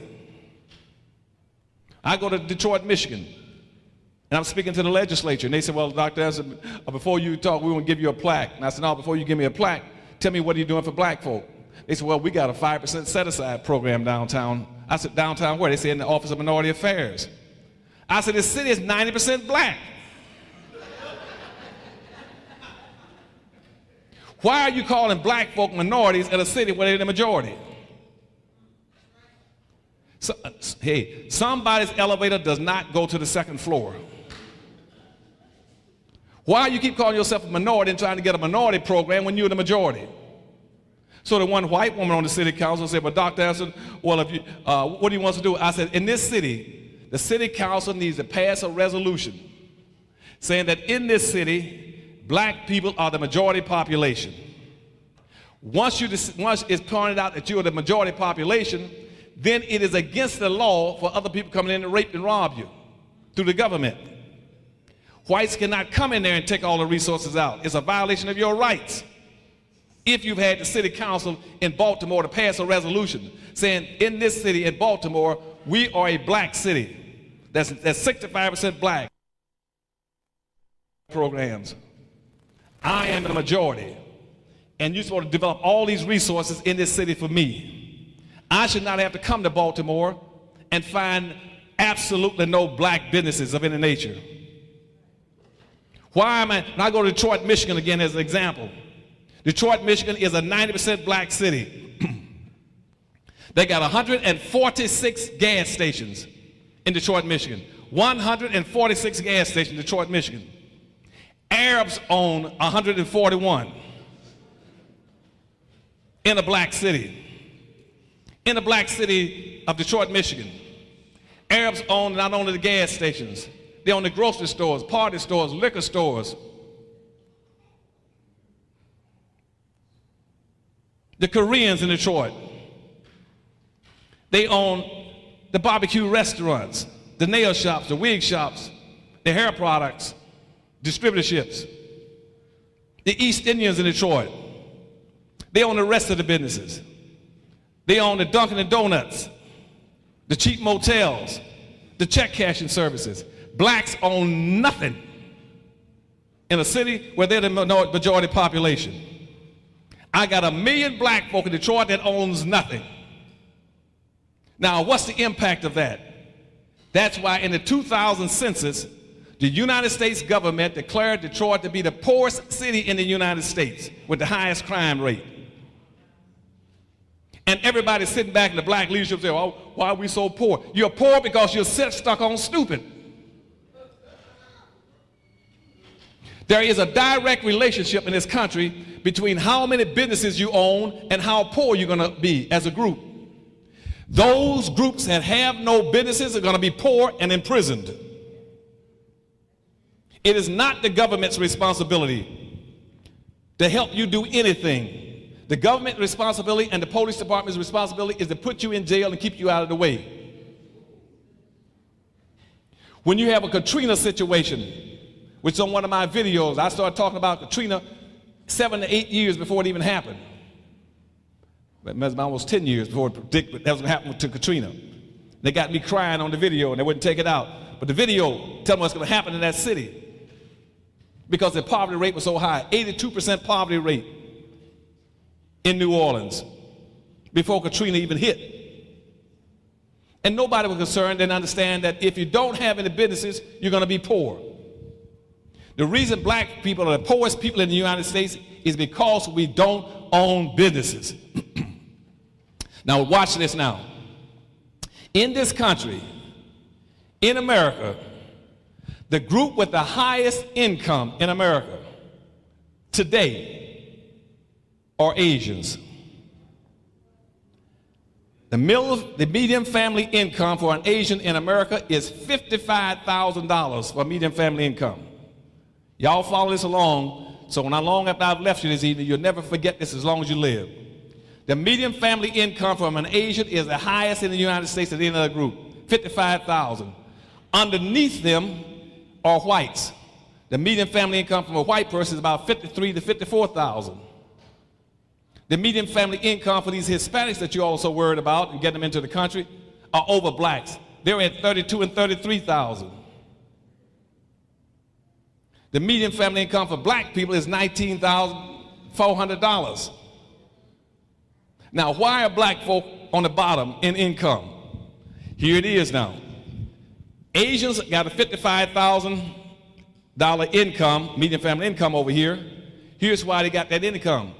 1 out of every 10 Asians are in business. Again, $55,000 income, they're at the top. 1 out of 10 are in business. Let's go down to the next level. You got whites now over here. Whites are at $53,000 to $54,000 income in that general range. They got 1 out of every 34 in business.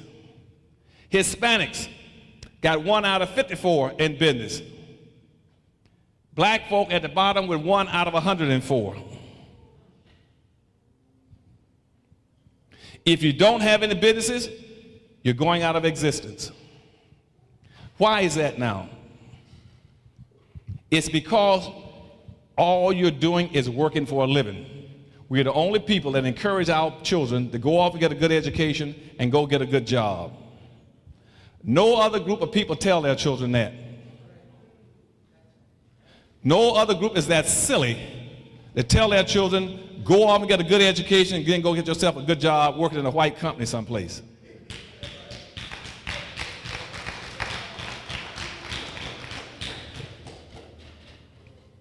Everybody else tells their kids something different, and I'll explain to you with Chinese a little later. We're the only people that don't encourage our children to start businesses. If you go put your child into a job, or if you're working a job, you got to understand the purpose of a job. The purpose of a job is not to enrich you. You cannot get rich working a job.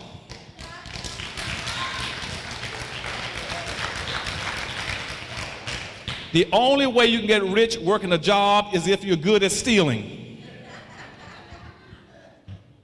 A job is designed to maintain you. A job is designed to keep you one way from the welfare lines, unemployment, and food stamps.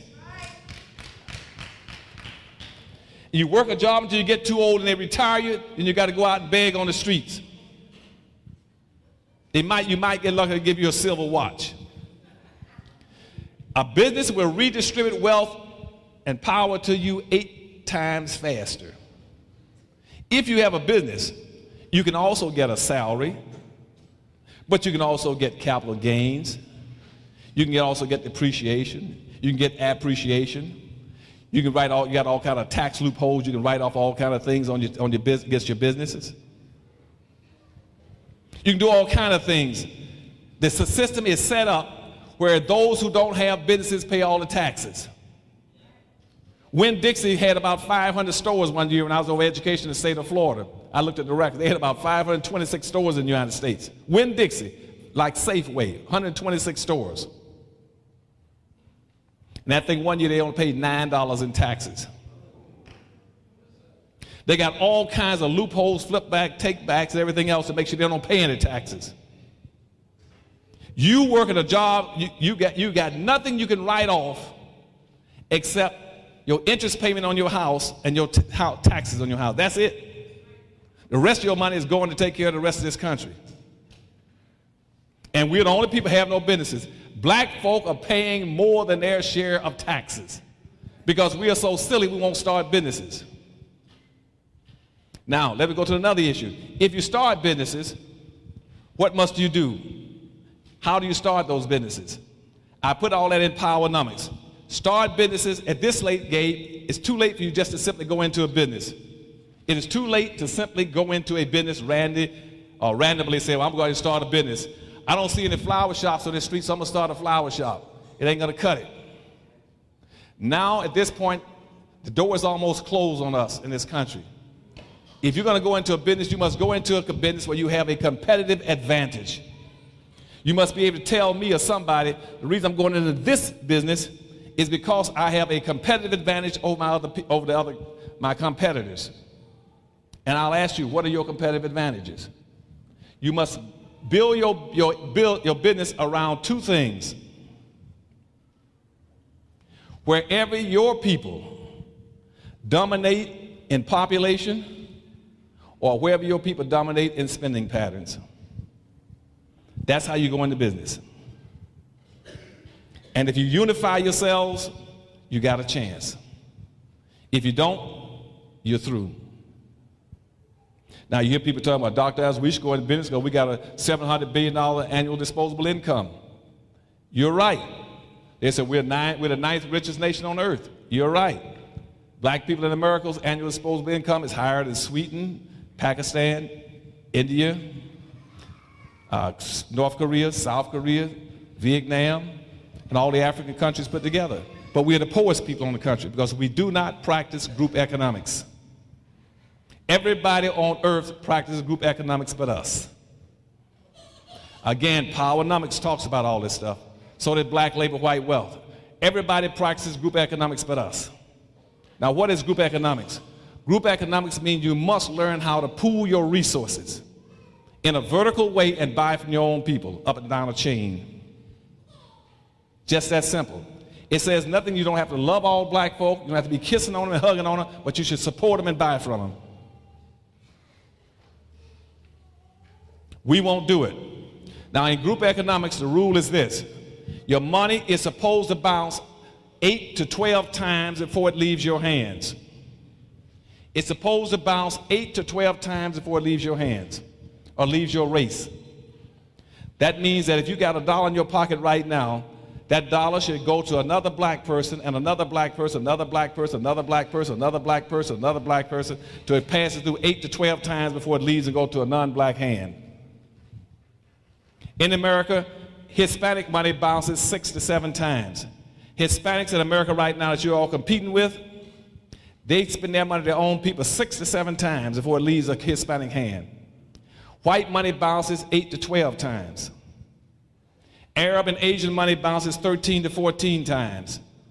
Jewish money bounces 18 times. Black money doesn't bounce once.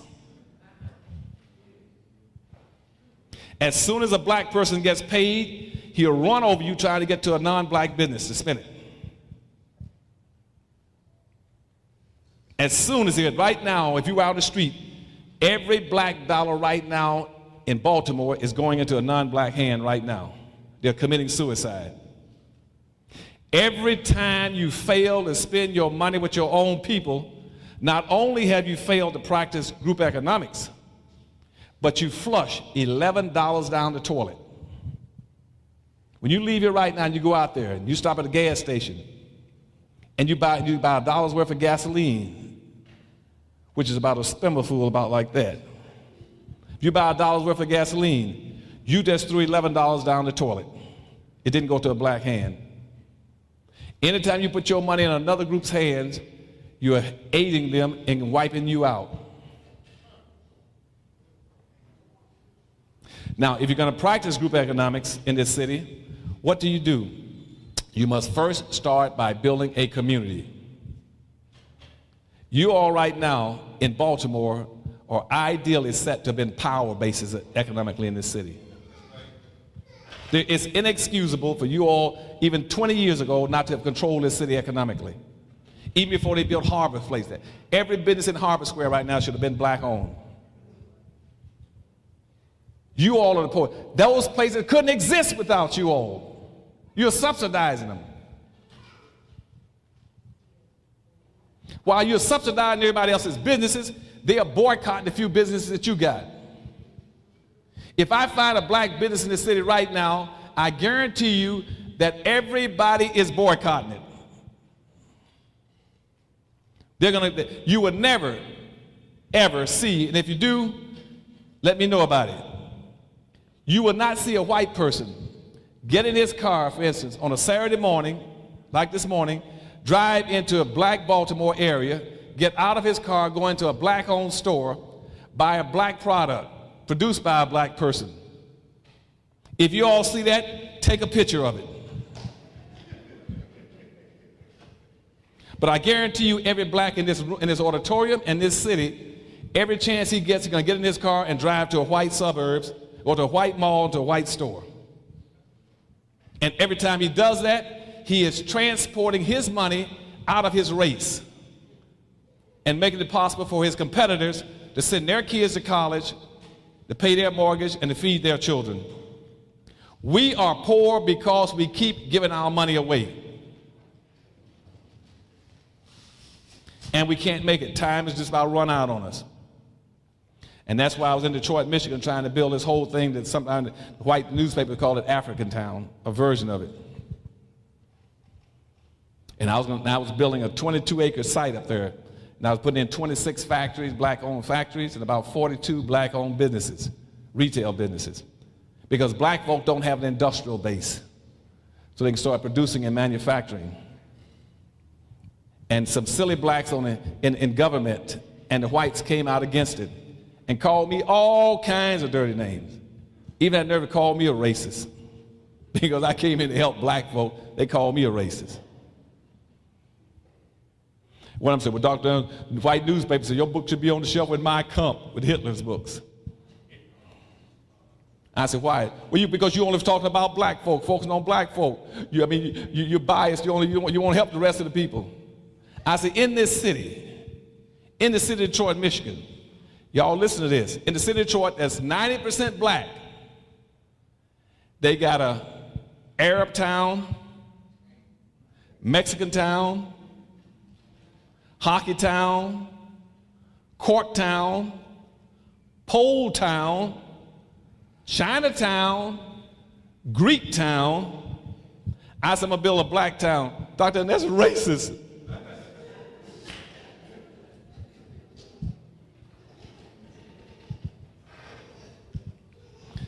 And so just about 2 weeks ago, I just said, well, you all keep it, I'm gone.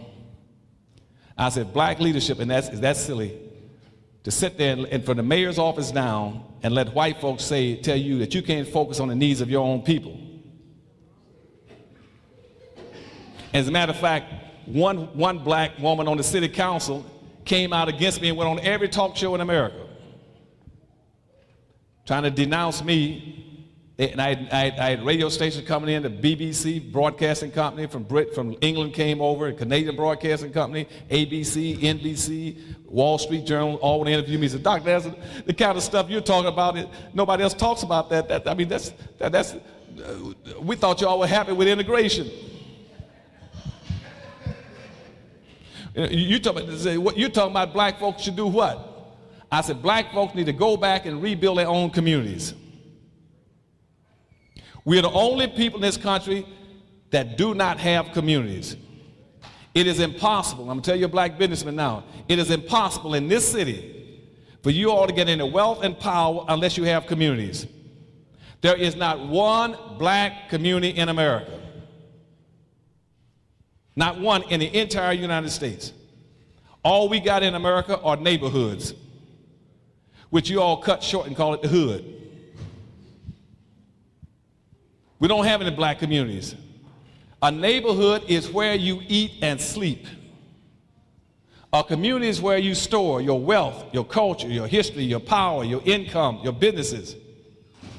To have a community, you must have three elements to have a community. One, you must have a wholly independent economic structure that can produce taxes, products, services, and goods, and business opportunities for your own people. That's the first thing. Secondly, you must have a code of conduct that would teach you to buy from, support from, and love and care about your own people.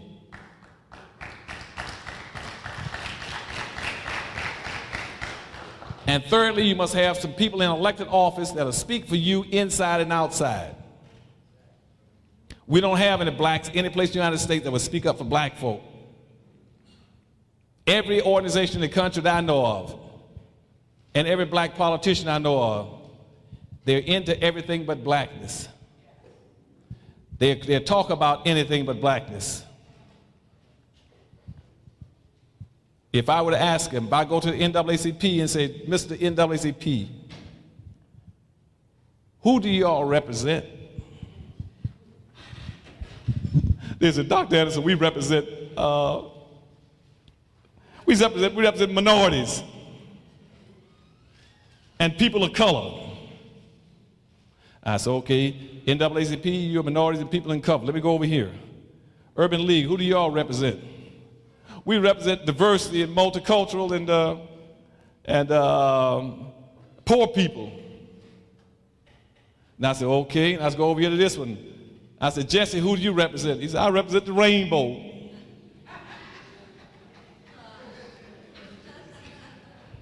And I can say, who represents black people? Nobody. Nobody wants to represent black folk. And not on that, then here comes all your elected officials. And when they speak up with issues, they go out to the marketplace, they don't even fight for black people. I don't see any black elected officials fighting to get economic started for black folk in this country. Name me a black person. You ain't one person that used to push that. And I used to love him for it. Back when I was over education in the state of Florida, Perrin Mitchell was from this city. Perrin Mitchell understood the importance of black folk having businesses and having an economy. And back in the civil rights days, they made that point and said, we got to have businesses. We don't want just integration and civil rights. We want some businesses. And the white liberals and the Jews told them, if you all start talking about businesses, we're going to walk away from you and leave you. And that's where that gap started between blacks and Jews. Perrin Mitchell will tell you about, well, Perrin is dead now, isn't he? He's not dead.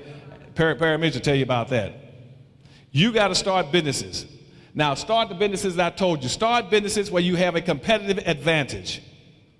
Now, you guys ask me, what are your competitive advantages? For instance, you are the only people that got certain kind of hair, for instance. You got a quality of hair that nobody else on earth has. It's your hair. You all are the only one that got it. You are the consumers. You are the users of it. That being true, why is it that Koreans control 84% of the dollars in your hair? How is it that Koreans control 84 cents of every dollar that black folks spend on their own hair, and nails and wigs and everything? Huh? Because we're not controlling it. That industry should belong to black folk. It should go vertical. You should control everything from the bottom, from producing the hair products, all the way to the top to the retail shops. The same thing in leather. Black folk right now consume more leather and wear more leather than any other group. There's two kinds of leather being produced right now in the United States. Fine leather by the Italians, some of the other lesser quality leather by the Asians. And blacks are wearing the leather. We wear more leather than anyone else, but we're buying it from other people that are producing it. Black folk drink and spend 43 cents out of every dollar spent on Scotch liquor. 42 cents out of every theater ticket comes out of a black pocket.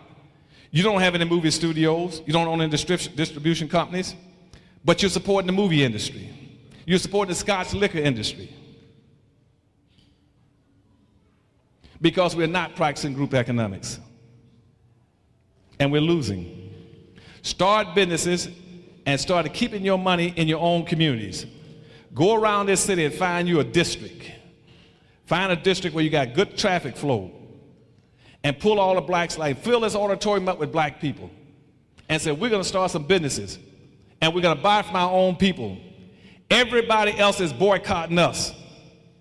You start boycotting other people. And spending your money with your own people. You got to wear your gas stations, your bakeries, your automobile dealerships, your theaters. Start your own and go there.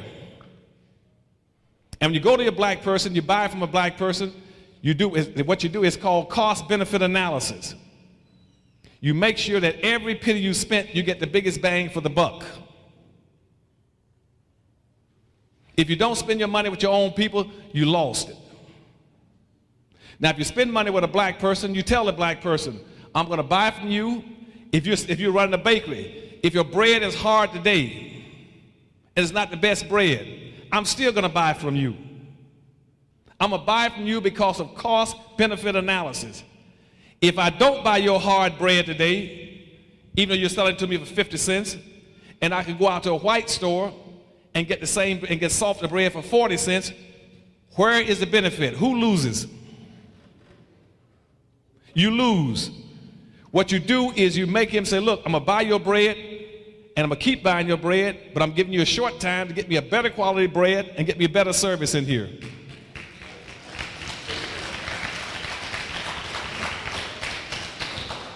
And I want you to clean up this place, clean up the business, and more importantly, to change your negative, nasty attitude when I come in here. When you go into a black store, you tell him, you know, change your attitude. Rush to the store, you see a customer, hug and kiss on him, he walks in the door. And say, would you love to sit down? I'll wipe the seat off for you, fan you if you want to. Just enjoy yourself in my store. It reminds me when I was way back many years ago, when I was dating up in Detroit, Michigan. I was living at that time. I used to go by the Howard Johnson store to get my ice cream, y'all. I used to go by the Howard Johnson to get some ice cream, and I used to get banana splits in. I'll go in on a regular basis. But Howard, the neighborhood had changed over, and all the waitresses were whites. And it dawned on me one day. I said, boy, I come to this Howard Johnson, and all the waitresses are whites. I said, I got to make it. I said, this is not right. So when the waitress would wait on me and get me my ice cream, and one day I said, look, would you give me one of those suggestion cards in the back there? She said, yes. She looked in the bar and gave me a suggestion card. I wrote on the suggestion card, dear manager, it might come as a surprise to you, but this is a growing black neighborhood. It would be very positive for you and a compliment to the city in this neighborhood if you were to hire some blacks in this Howard Johnson. I would appreciate it as a customer and a sincere customer, and put it back in the box. I came out about a month later. This time, and I walked into the Howard Johnson. I walked up to the place where they have carryouts. I stood at the counter like this, waiting, and I looked, and there's a sister down there. They'd hired a sister, and she's laying on the counter like this, reading the newspaper. I stood there for at least 15 minutes while she's reading the newspaper. Then finally, without even looking up, she turned her head to me like this and said, do you want something? I said, yes, ma'am. Would you give me another one of those suggestion cards over there out of that box?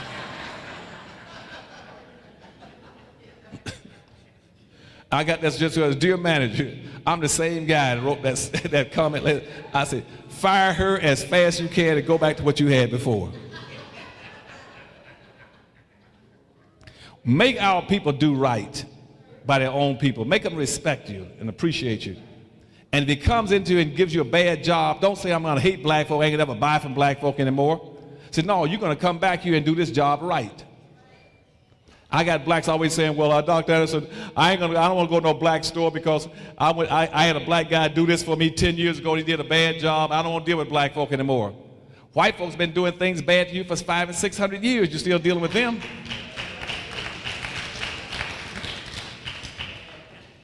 But anyhow, we're going to have to start businesses. And when you get ready for that, the Harvest Institute will help you.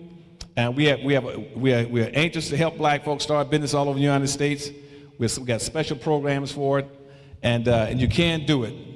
And again, as a last example, let me compare Detroit again. Let me take Harlem. In Harlem, they have an Asian town, Chinatown there. Chinatown has about 100, if I remember, about 180 something Asians in Chinatown in Harlem. In Detroit, Michigan, Detroit has 1 million black folk. Now, watch this now. When I go into Asian town, in Chinatown, in Harlem, I looked around. Harlem has 34 banks, Asian banks, with only 187,000 Asians. I go to Detroit, they got 1 million blacks. They got 2 banks. I go look at Harlem, Chinatown again. Harlem had something like about, I think,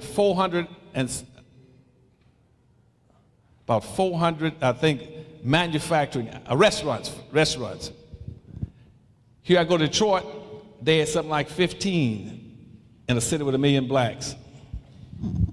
I looked at the number of manufacturers they had, about 180-something manufacturing outlets.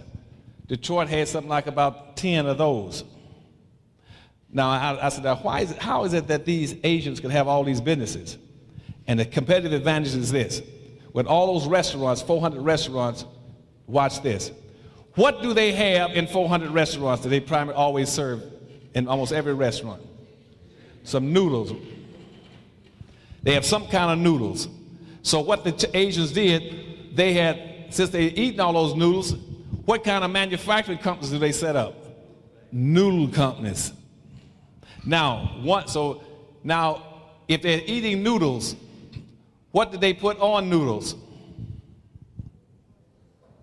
Huh? No, they had some kind of, what's that stuff they put on at the dark stuff, what is it called? Huh? Soy sauce. So also they had all these Asian soy sauce companies that manufacture soy sauce to go on it. Then, and when they finish eating in a Chinese restaurant, what do they give you? A fortune cookie. I found all these little companies that manufactured fortune cookies. And so then in the Wall Street Journal, then they put in there that they said they would not hire any blacks in any Chinese restaurant under any circumstance. They said because we set up our businesses to do what? To produce jobs and wealth for our people. We will not hire any blacks. You will not see any blacks in the Chinese restaurants or Benihana restaurants. They're not going to hire you. They don't want you in their restaurants working.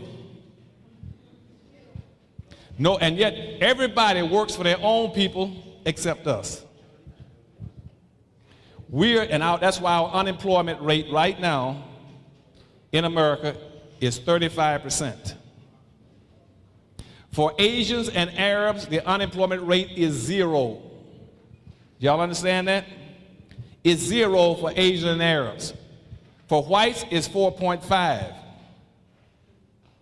For Hispanics, it's 4.6. You all should be very concerned about this immigration bill.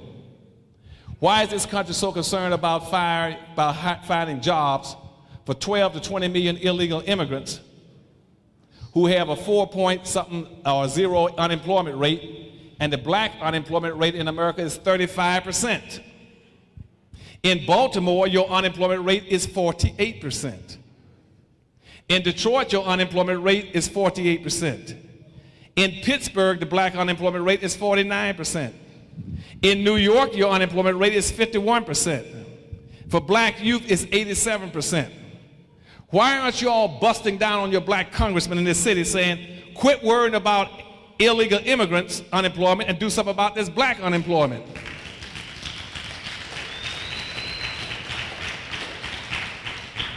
And the best way to do something about black unemployment is this, in closing now, make black folk job producers and not job seekers. I'll give it to you again.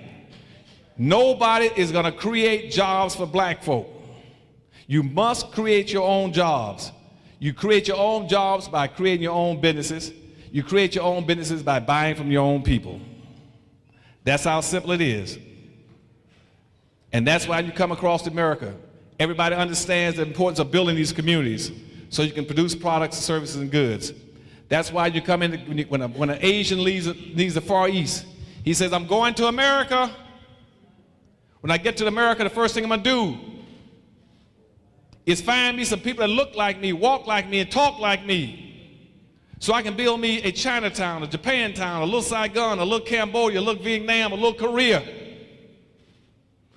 When the Hispanics come across the border, they say, I'm going down to build me a Mexican town, or a little Havana, a little Hialeah.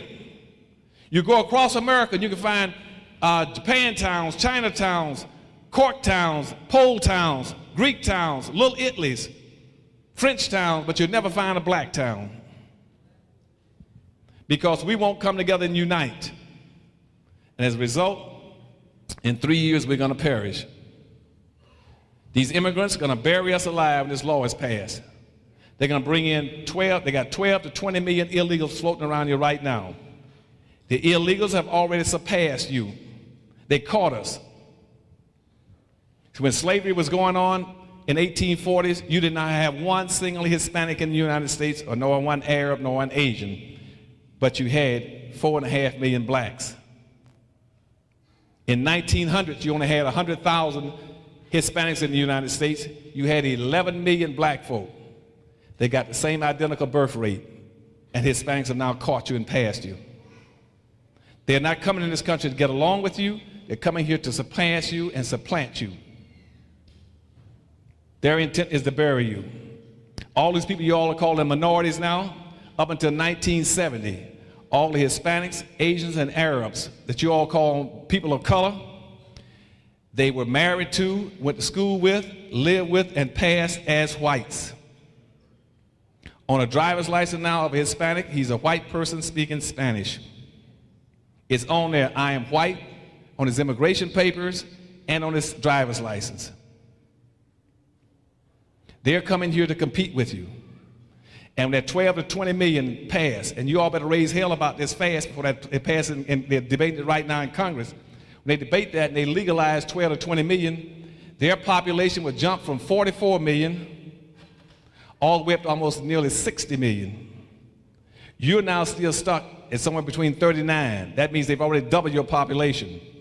And in that immigration bill, immigrants can now bring in their parents, their spouses, and their children. And the projections are from the think tanks we're working with, that means another 30 to 35 million would come in here.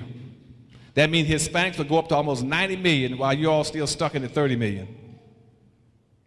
Now, common sense would tell you this. When Hispanics outnumber you 3 to 1, whites have outnumbered you 8 to 1 for all these years. If you didn't, and now Hispanics have kicked you out. We were the number 2 population for 400 years. We've got kicked out of being number 2 by the Hispanics. We're going down to number 3. When these Asian and Arabs come in here, they're going to kick you out of number 3. You're going down to number 4. If you got nothing after 400 or 500 years in this country of being number 2, use your creative imagination to figure out what you're going to get when you become number 4. It's coming. In 3 years, you're going to be 4th-class citizens. And the projections are that by the year 2015, that almost half the people living in America, Caribbean, Brazil, and Africa are going to die. That means you can go in those countries and count 1, 2, 3, 4, 5, 6, 7, 8, 9, 10. You 5, you're dead. It's going to happen. Either as a direct result of man-made disasters or natural disasters. Black folk are ill-prepared to take care of themselves in this country. You don't have any hospitals, you don't produce any food, any water, any medicine, or anything. And when these diseases come in this country, and they're coming, all these flu and diseases, and you see in the food belt, and when you get these diseases into your neighborhood, they're going to shut you off and you can't get out. You have no medicine and no way of taking care of yourself. We don't control in the water. Started demanding that your elected officials come into the black community and started setting up some prophylactic measures for taking care of black folk, starting businesses so you can produce stuff and organize yourselves. But anyway, I'll quit here. I'll put in my little time. I'll take a few questions from you. Then I'm going to go home and get me a nice cold shower. Thank you very much.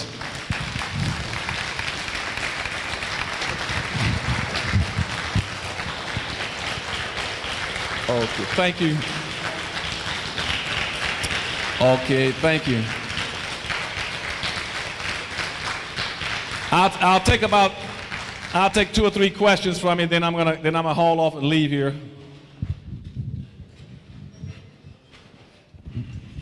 I give another round of applause for Dr. Claude Anderson.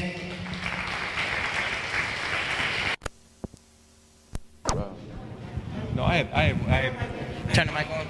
I had one friend that wrote a book about the Federal Reserve System. If we can ask everyone to quiet down, please. That's in the auditorium right now. If you can quiet down. And I'm trying to think of what his name was. And as a matter of fact, I wrote a testimony for him.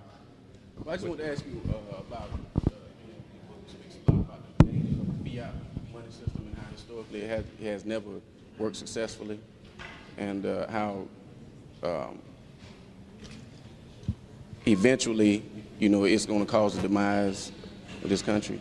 And You know, if you have wealth. Were you talking about hedge funds? Which ones were you saying now? Fiat money system, in that your money is not really backed by anything. You know, no, it's not. yeah. They just print enough money. Yeah. They just print as much money as they want to print. You know, the Congress promises things without raising taxes, and the way they do it is they go to the Federal Reserve System and they. Yeah. Well, see, the Federal Reserve that's a private banking system. It's owned by the Rothschilds and most of the Europeans. Exactly. That's been owned by them ever since about 1730s. The dollars that you're currently dealing with, paper dollars, have about a $9 value, 9 cents value rather. Mm-hmm. So a paper dollar is worth about 9 cents.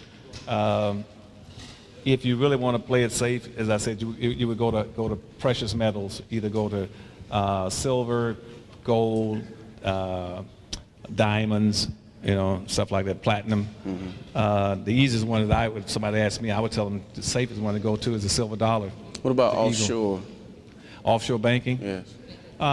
That's reasonably safe. Maybe in Europe or something. Yeah, but you got to understand there's a major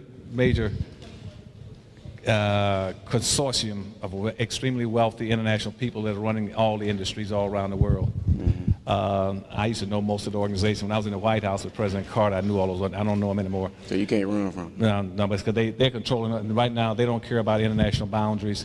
They're just moving the money around to wherever they can get the biggest profit and the biggest bang for the dollar. Mm-hmm. And I mean, that includes the Bushes and everybody else. The whole thing, talking about the skull and bones with the Bushes. Yeah. And right now, that's why Bush doesn't mind running up the. When we left the White House, or Clinton left, I was Clinton's deputy political strategist. He left about a $5 billion surplus, and now you got to run into the trillions of dollars worth of debt. All Japan can call a note on tomorrow and collapse your economy. China can call your debt tomorrow and collapse it. Collecting a lot of American money. Yeah. Yeah. See that. Either China, Japan or China can collapse your economy tomorrow. We don't have the money to pay them. It's like a credit card. If you got a credit card, somebody say, "I want you to pay off that credit card tomorrow." Where you get the money from? So no, the country's in a world of trouble. But wealthy people don't really care. They're no longer national. They're not tied internationally anymore. They're into international politics. That's why the Bushes don't mind keeping the ports open, bringing all these people in. They want to build a superhighway right from Mexico, right across the United States to Canada. That's this whole thing about what's the thing that Bush that Clinton passed with the what? Yeah. See, nobody cares about that anymore. They want to tie. See the people that are in trouble. Let me tell you, the people in trouble are black people. The Europeans, every group of people on earth are tied into an economic base except black folk. The Europeans are tied into the common market and the euro dollar. Asians are now into NAFTA. Not Asians, but the Latin American countries into NAFTA. The Chinese and the Asians, they're into what we call the Pacific Rim. They got their economic order. The only countries that are not in an economic order and don't have an international economy are black folk. No African countries, Brazil, the black Caribbean, and black in America. We're not tied into anything. We're outside the system. And so that's your problem. You're not tied in. You're not linked to any place. First of all, brother, I'd like to. Did you know that about the Pacific Rim groups and all them? No. Yeah, no. The Asians got their own economy called the Pacific Rim. All the Asian countries belong to it. They're trying to come up with their currency. They're going to float eventually up and down. That's all the Asian countries all the way around. Korea, China, Formosa, Hong Kong, all of them. NAFTA, that was what NAFTA was about with Clinton, trying to get NAFTA. He's trying to link up all the Americas, basically for the Hispanics. And the Europeans, they're trying to hook up theirs through the euro dollar. That's really what the Iraqi war started about, because they wanted to control the oil because they could collapse the American economy by taking over by redirecting the Iraqi oil away from America. That's one reason why Bush wanted to invade the country, because that way, as long as they can get that, they can show up the American dollar. If worst came to worst, they could do it. And most of that money is being expropriated right now. I mean, most of the oil, nobody knows where it's going. But that was one of the biggest reasons why they wanted to invade Iraq, to be able to compete with the euro dollar. That's why the European countries didn't want to support the invasion of Iraq. See, Germany, France, all those countries, they're not going to support the United States in invading Iraq. They know that what you want is control the oil to try to stabilize the dollar if necessary at some point in time. First of all, brother, I'd like to thank you and your think tank for the endless work you've been doing for our people. I have the PowerNomics DVD that you discussed earlier about you crying on there when you was talking about the New Orleans job rate.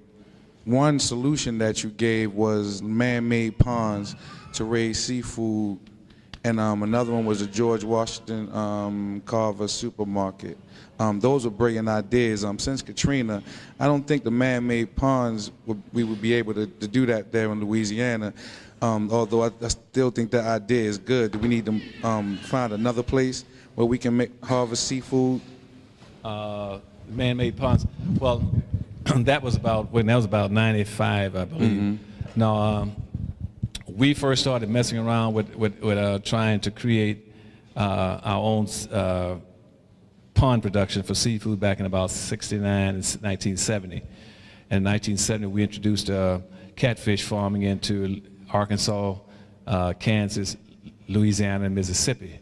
But whites jumped on that immediately and captured that and started raising catfish and dominated that and made it a major industry. A few blacks got into it, but they can never be too successful because you're not vertically integrated. If you can't control the production at the bottom, the distribution and the retail outlets and the processing of it, you're out of business. And plus that, raising fish in ponds gets to be counterproductive. There's not very much difference between raising it in the ocean and raising it in a pond.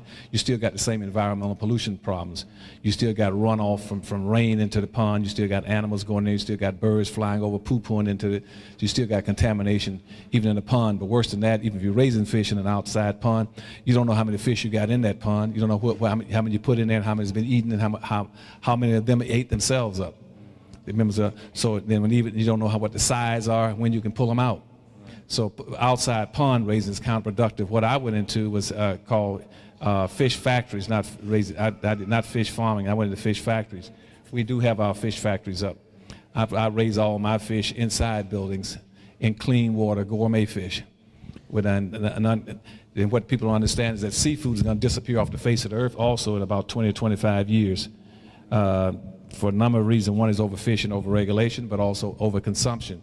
You got Asians right now going around the world with seines like vacuum cleaning the ocean. Anything they pull up, they eat it. And that about 43% of all the remaining seafood on the earth is around the Americas. So in about another 20, 25 years, you won't be able to get seafood anymore. That's gone. Also, it'll be gone because we're dumping about 20 million tons of raw sewage. 20 million tons of raw sewage every day goes into the waters right off the coast of Baltimore here, from New York all the way down. Every time you flush your toilet, you're flushing sewage out in the water. The fish are eating it. The fish got worms in it. And that's on the East Coast and the West Coast. So any fish you're catching now has got either PCB, lead, mercury, or worms in it. And now in Michigan, in the Great Lakes, they got fish. Now they got Ebola in it, which is worse than AIDS. When you eat that fish, you catch AIDS from eating the fish. So what I've done now, I raise all my fish inside. My buildings are about, see the size of this room here? My buildings are about, my buildings for fish are about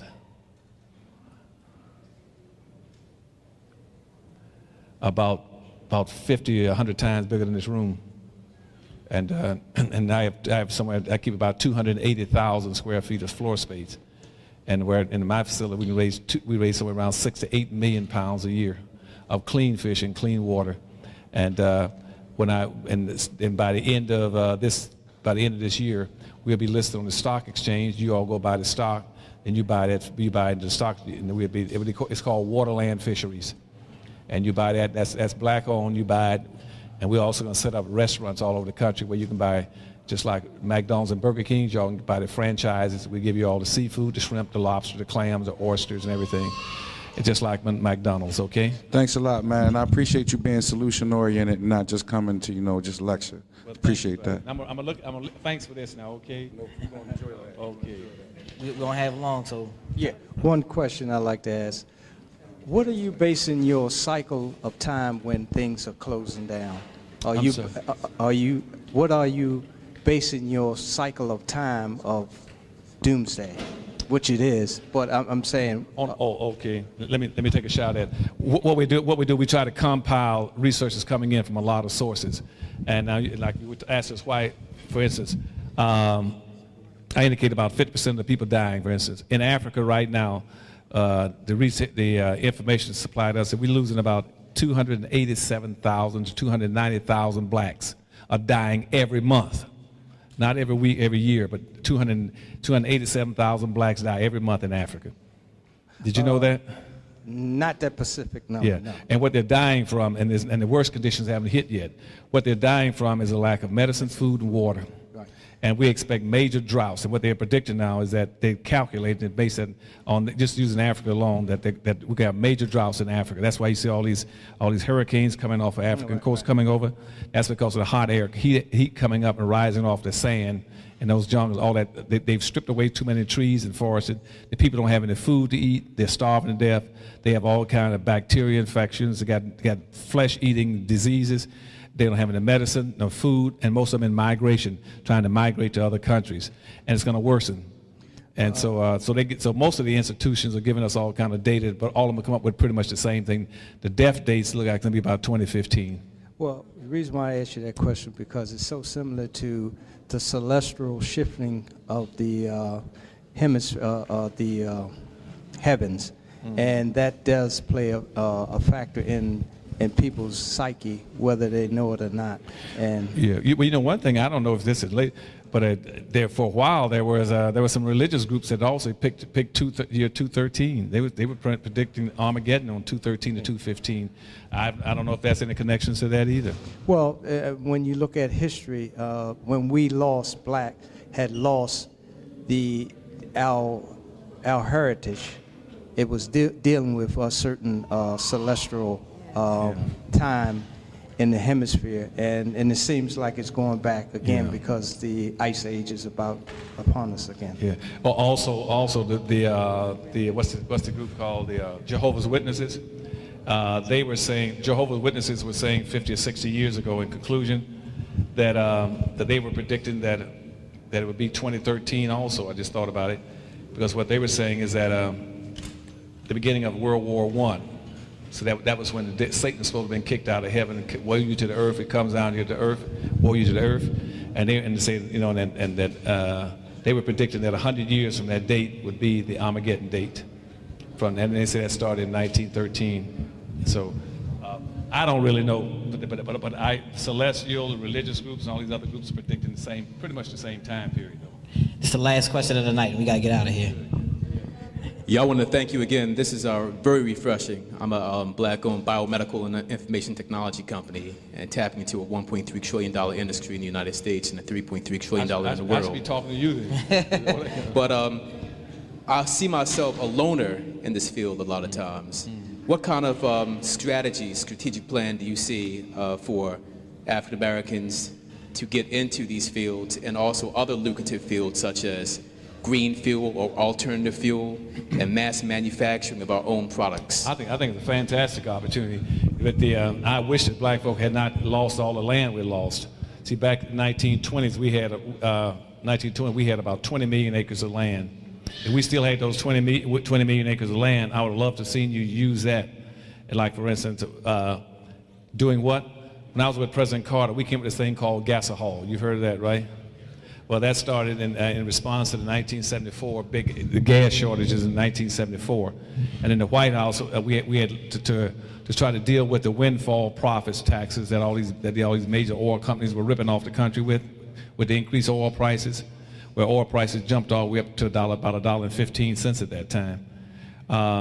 We wanted people to get into the gasohol business, but at that time it wouldn't work because it cost about $1.15 or 20 cents to produce a gallon of gasohol at that time, if I remember. And gas dropped back down to 95 cents or 90 cents, and so nobody would make gasohol. But now again, gas is going to skyrocket again. But the problem is we don't have that many black folk that own enough land to produce enough bio or mass to produce any form of energy. And I'm dealing with the black farmers now. As a matter of fact, I'll be there. They got a rally in I think in August, and I'll be their speaker for them. Black farmers, I wanted them to go and start using take the little bit of land we got left. We're down to about 300,000 acres now. We've gone from 20 million to 300,000 in the country. And take that 300,000 and try to bring it back to yield. I want them to start raising fish food for me. Fish food is taking wheat, soybean, and corn and making wheat pellets, pressing it and to feed it to our fish. And most of these blacks are losing their land in the South because they can't grow any crops. And they can't grow any crops, even if they raise the crops. Most of them can't. They're not into the distribution system, even for something like soybeans, which you get $5 a bushel. They're not into the system, and whites won't buy it from them. But they need their own economy that's parallel and outside the white economy. But if you can do anything in biomass or greening and alcohol, anything, I think do it. And I just said I'm not that familiar with all the ways you can do it now. All right. We thank everybody for coming out tonight. Give it up for Dr. Claude Anderson one more time. I can't. Yeah. So, brothers and sisters, stay in tune with the Soul Violence Nation. Come to 219 East 25th Street. We'll have these DVDs available for you on Tuesday evening. You can come or call us and check on the status of the DVDs and the CDs. We thank you for coming out.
Has definitely a timely message, but we put on the flyers, if you look at the flyers, one of the flyers on one side said it was about, black dollars making sense. And also on the other side of the flyer, it was talking about the Tubman City Resource Guide, the Tubman City Black Power Resource Guide. Give the Tubman City Black Power Resource Guide a round of applause. This is very important because oftentimes we say it takes a village to raise a child. And I'm looking at black businesses right now And right now, we're not in a good state right now. Black businesses, most of the time, they go out of business within 2 years of being in operation. I know myself because, you know, I've been in business for 7 years, and it's still hard for me being a black business owner right now. And I suppose have been gone after the first 2 months in being in business. But just so happened, just by God and the ancestors, God then directed me, we still here today. But it takes a village to raise a child. And what we're attempting to do with the Black Power Resource Guide is to have a village around your business. We look at your business as a child, so we try to create a village with the Black Power Resource Guide. I work in a barbershop, and in that barbershop, we can pretty much get whatever we want in the barbershop. Car, engine, electric toothbrushes, painter, whatever you need. When people need something, they call us first. Hey man, you know somebody that fix toilets? You know, such. You know somebody that do this and do that? So we started looking at this like, dang man, these resources together. People that have this at it, but because we don't put those things together. Commitments, not each other. Have any choice? It ain't, you know, we have to. Real issue is that our people on the streets every day. And if we can't supply them with food, clothing, and shelter, y'all think y'all seen some crazy stuff that's now? And you know you waking up in the morning now, there's 2-3 people getting killed every day almost. At least, and they getting shot 3 at a time. But if we don't stand up, we ain't gonna stop the crime if we can't give our own people. So that's why we gotta support the businesses that we have, increase their wealth. If we increase their wealth, then they can hire some of these brothers and sisters that's out on the street. That's the only, it's all tied in together. So if you're just in business just to get your own selfish thing and get your own money and get your own cars and all that kind of stuff and pool, automatic pools or whatever it may be, you ain't in business for the right reason. You know, we got to save our people. We got to give our people jobs. You know what I mean?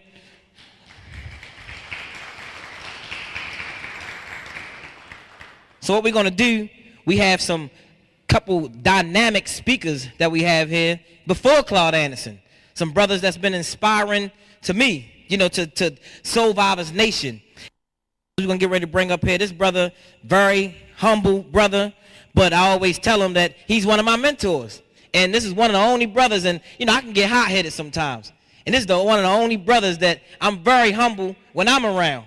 You know, and he really taught me. I watched him, you know what I mean? And sometimes, like I said, when I used to work for him at everyone's place, I didn't understand why he would do certain things. But when I was in business, when I went in business, I realized why he did those things. And this brother, he's just a very humble brother. I appreciate him. I watch him. I learn from this brother. And he's sitting in the audience, but we're going to bring him up to the stage today. Give it up for the owner of everyone's place, Brother Nati. Give him a big round of applause.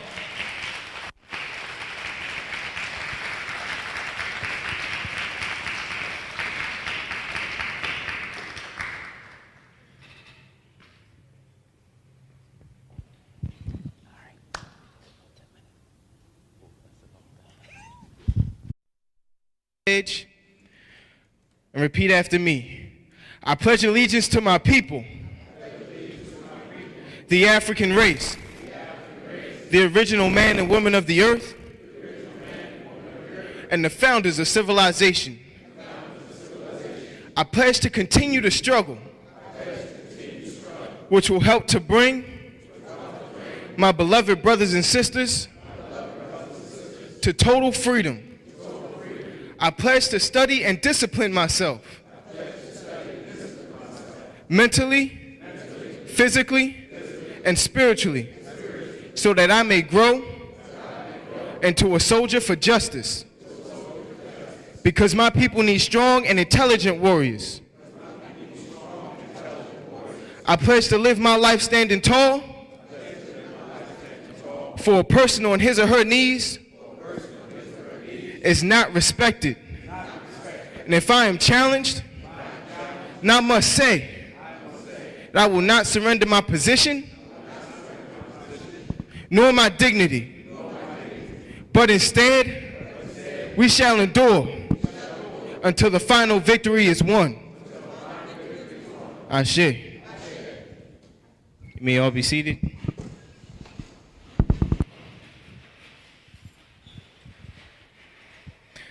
Now, we all have a call and response saying that we do in the Soul Vivers Nation. And I say, how do Africans feel? And you respond, and as loud as you can, the spirit is strong, definitely strong. So we got to get the spirit moving in here. We got to transform this place into a place that's conducive for learning and for uplifting our spirits. So how do Africans feel? All right, I can feel that. So now, we'd like to welcome you to the lecture where we're going to find out how we can begin pooling together our resources within our communities, how we can begin amassing the power that has been diffused throughout our communities, diffused out of our communities, and begin concentrating that, we're talking specifically about economic power in our own communities. And so I'm going to bring up a brother, the chairman of the Soul Vivers organization, who has been working hard for the past 12 years, bringing knowledge to the black community here in Tubman City. Please put your hands together for Chairman Jabari Muata Natur.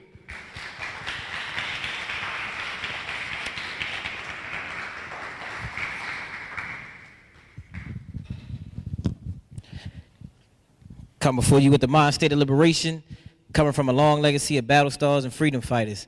I acknowledge my duty to truth and justice as a Soul Vivers Nation representative, and I'm a humble servant of my community.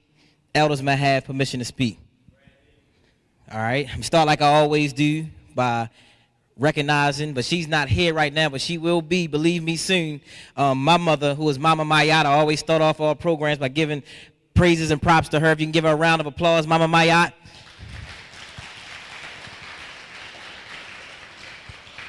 And also to my beautiful wife, who is not here yet, but she will be here soon, and my children. You know, I like to, and a man who we call the spiritual father of the Soul Vivers Nation, we call Uncle D. So if you can give them all a round of applause, because they make all of this happen here.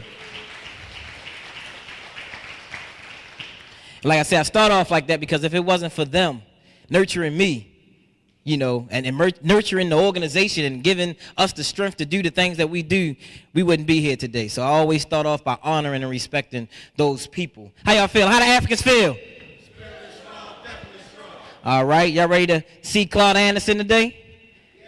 All right, the brother. Education, inspiration, and levels of knowledge to go on that you could build on for the rest of your life. So that's an important aspect of leadership that Jabari and them definitely incorporate. And the last I want to say is community support, which you're here to do, and their level of doing business. And again, this was an X-Man show. When I came in here and got this flyer, it's like everything I needed to talk about you, Jabari, is right here. You know, but this flyer here, it says that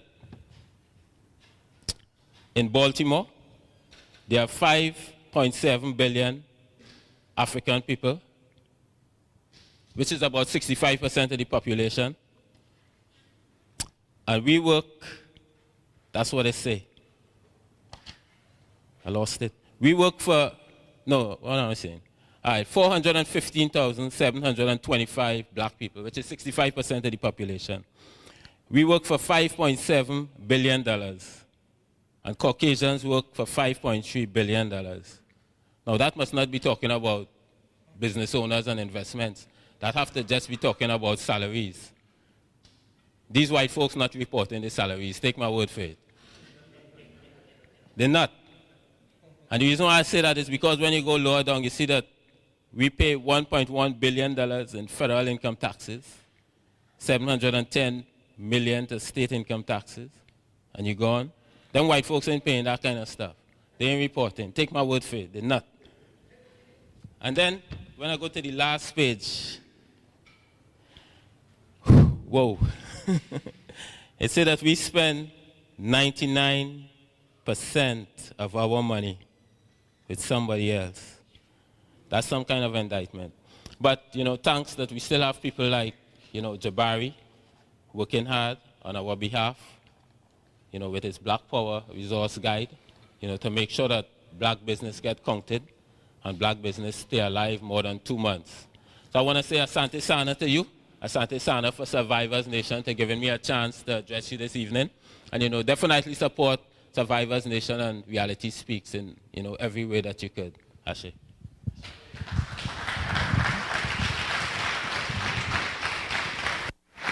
Give it up, give it up. Give Brother Nati another round of applause.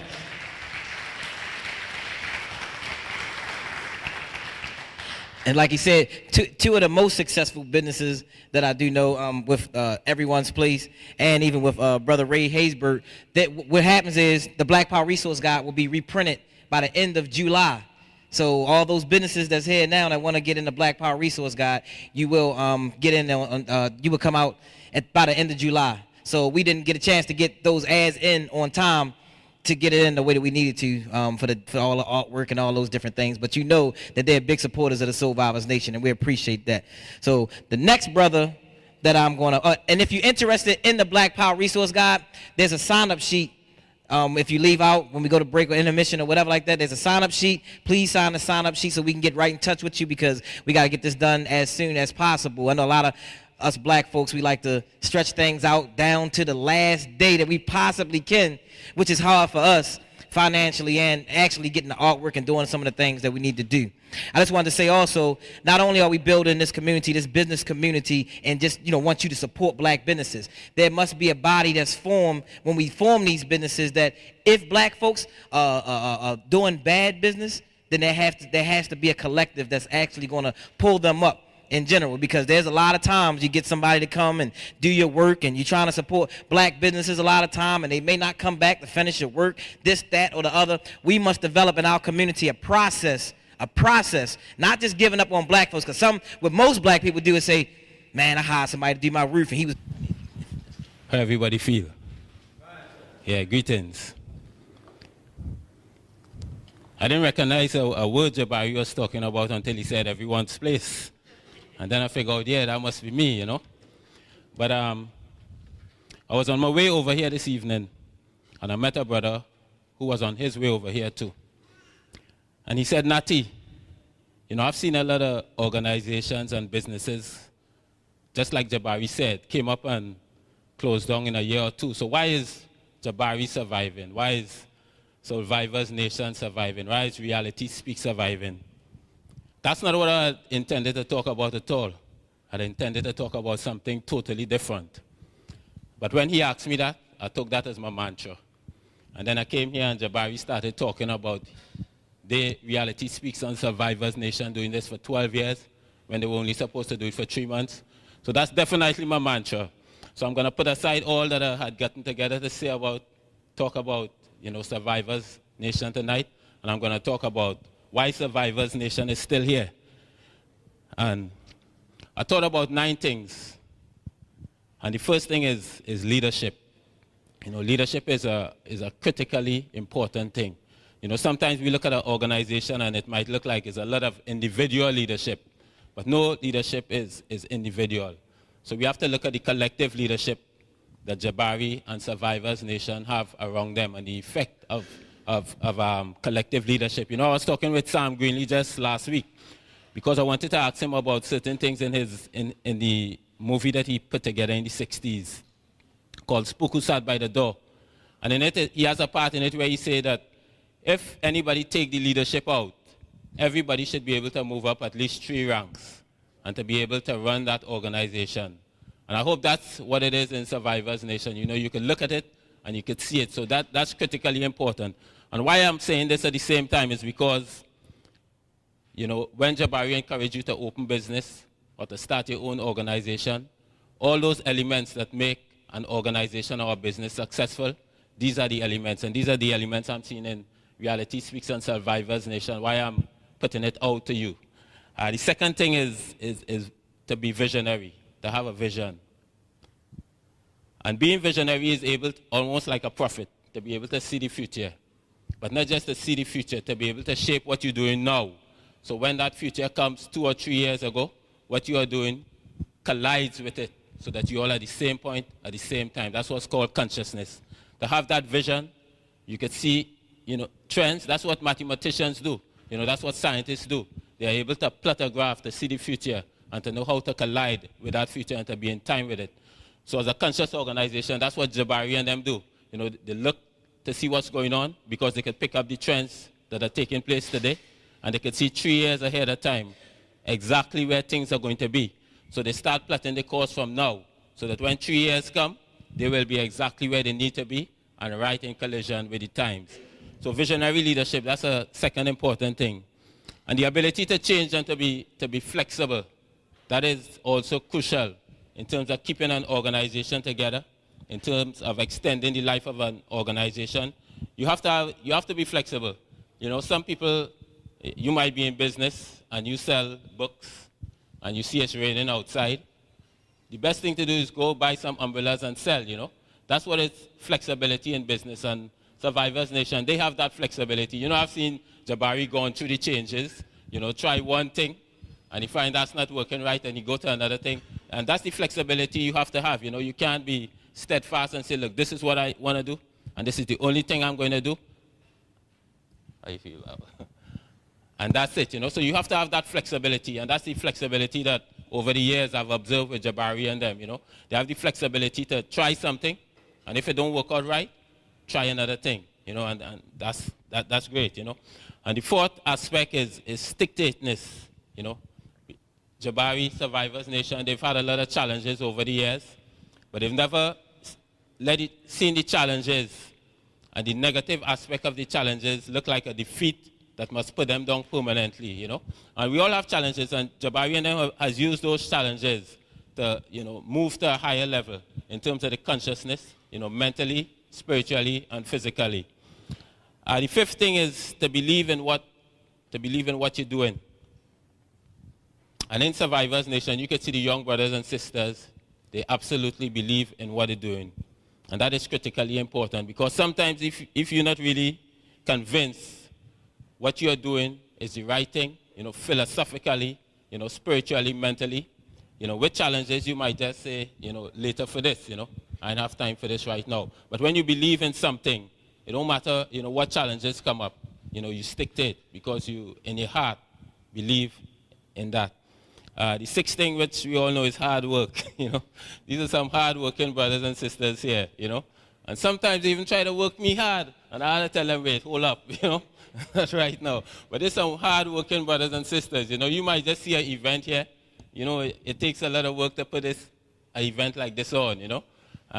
So we have to definitely respect that, you know, the type of work they put out there. Matter of fact, Jabari, you didn't put no ad inside here for me. No? But they asked me about 100 times to tell you the truth. That's how they stick to it and they hard work, you know. But, you know, we have to support Survivors Nation, you know, in many ways. You know, they have many ways you could support them. You could put an ad in the papers, you know, or, you know, they have products they sell and events and other things, you know. You make a donation. They're good at that. They always call for that, so I know to help them on that one, you know. And the ability to take criticism. You know, over the years, you know, you'll hear somebody, like, criticize Survivor. Matter of fact, when I was here the last time, we had a flag was hanging here. And I know you're here, brother, I see you. So brother was like, hey, you know, that flag is upside down. You didn't see that? But, you know, Jabari and them, Survivors Nation, they have the ability to take criticism because we all get criticized over the years, you know, negatively or positively. But they have the ability to respond to criticism in a way which is not antagonistic. They will listen to your criticism, whether it's positive or negative. If it's positive and they see the necessary changes they have to make, they'll make it. If they think, well, you just criticizing to criticize, they'll leave you alone, but not in an antagonistic way. So that's important in terms of leadership, to be able to handle that criticism and come out of it with the spirit still intact. And then their relationship with revolutionary theoreticians, you know, intellectual giants, you know, cultural artists, regular working people with myself, that ability to be able to get a Dr. Claude Anderson to come here tonight to Baltimore to speak. You know, the ability to bring Del Jones, Laila Africa, and Ali and Muhammad and all the people of the Tyrone Powers and all the people that they've brought over the years, you know, that's really important. Because a lot of people criticize these meetings, well, what is it doing? But it gives us a chance to interact with these people who consider themselves intellectual giants, you know, revolutionary theoreticians, to be able to question them and ask them, because a lot of times, you know, we are inspired or we get information or we move on just from what we hear, a word we hear said, you know, it's like going to church, you know. Preacher give you a word of inspiration and you're good for the day, you know. But here when you come and you get these deep thoughts, it's something you could carry on for the rest of your life. Sometimes I went to Dr. Ben lecture and he might put out one line, and that affected me for the rest of my life, Dr. Clark, and so on. So these people who they bring here, you know, they're people who give you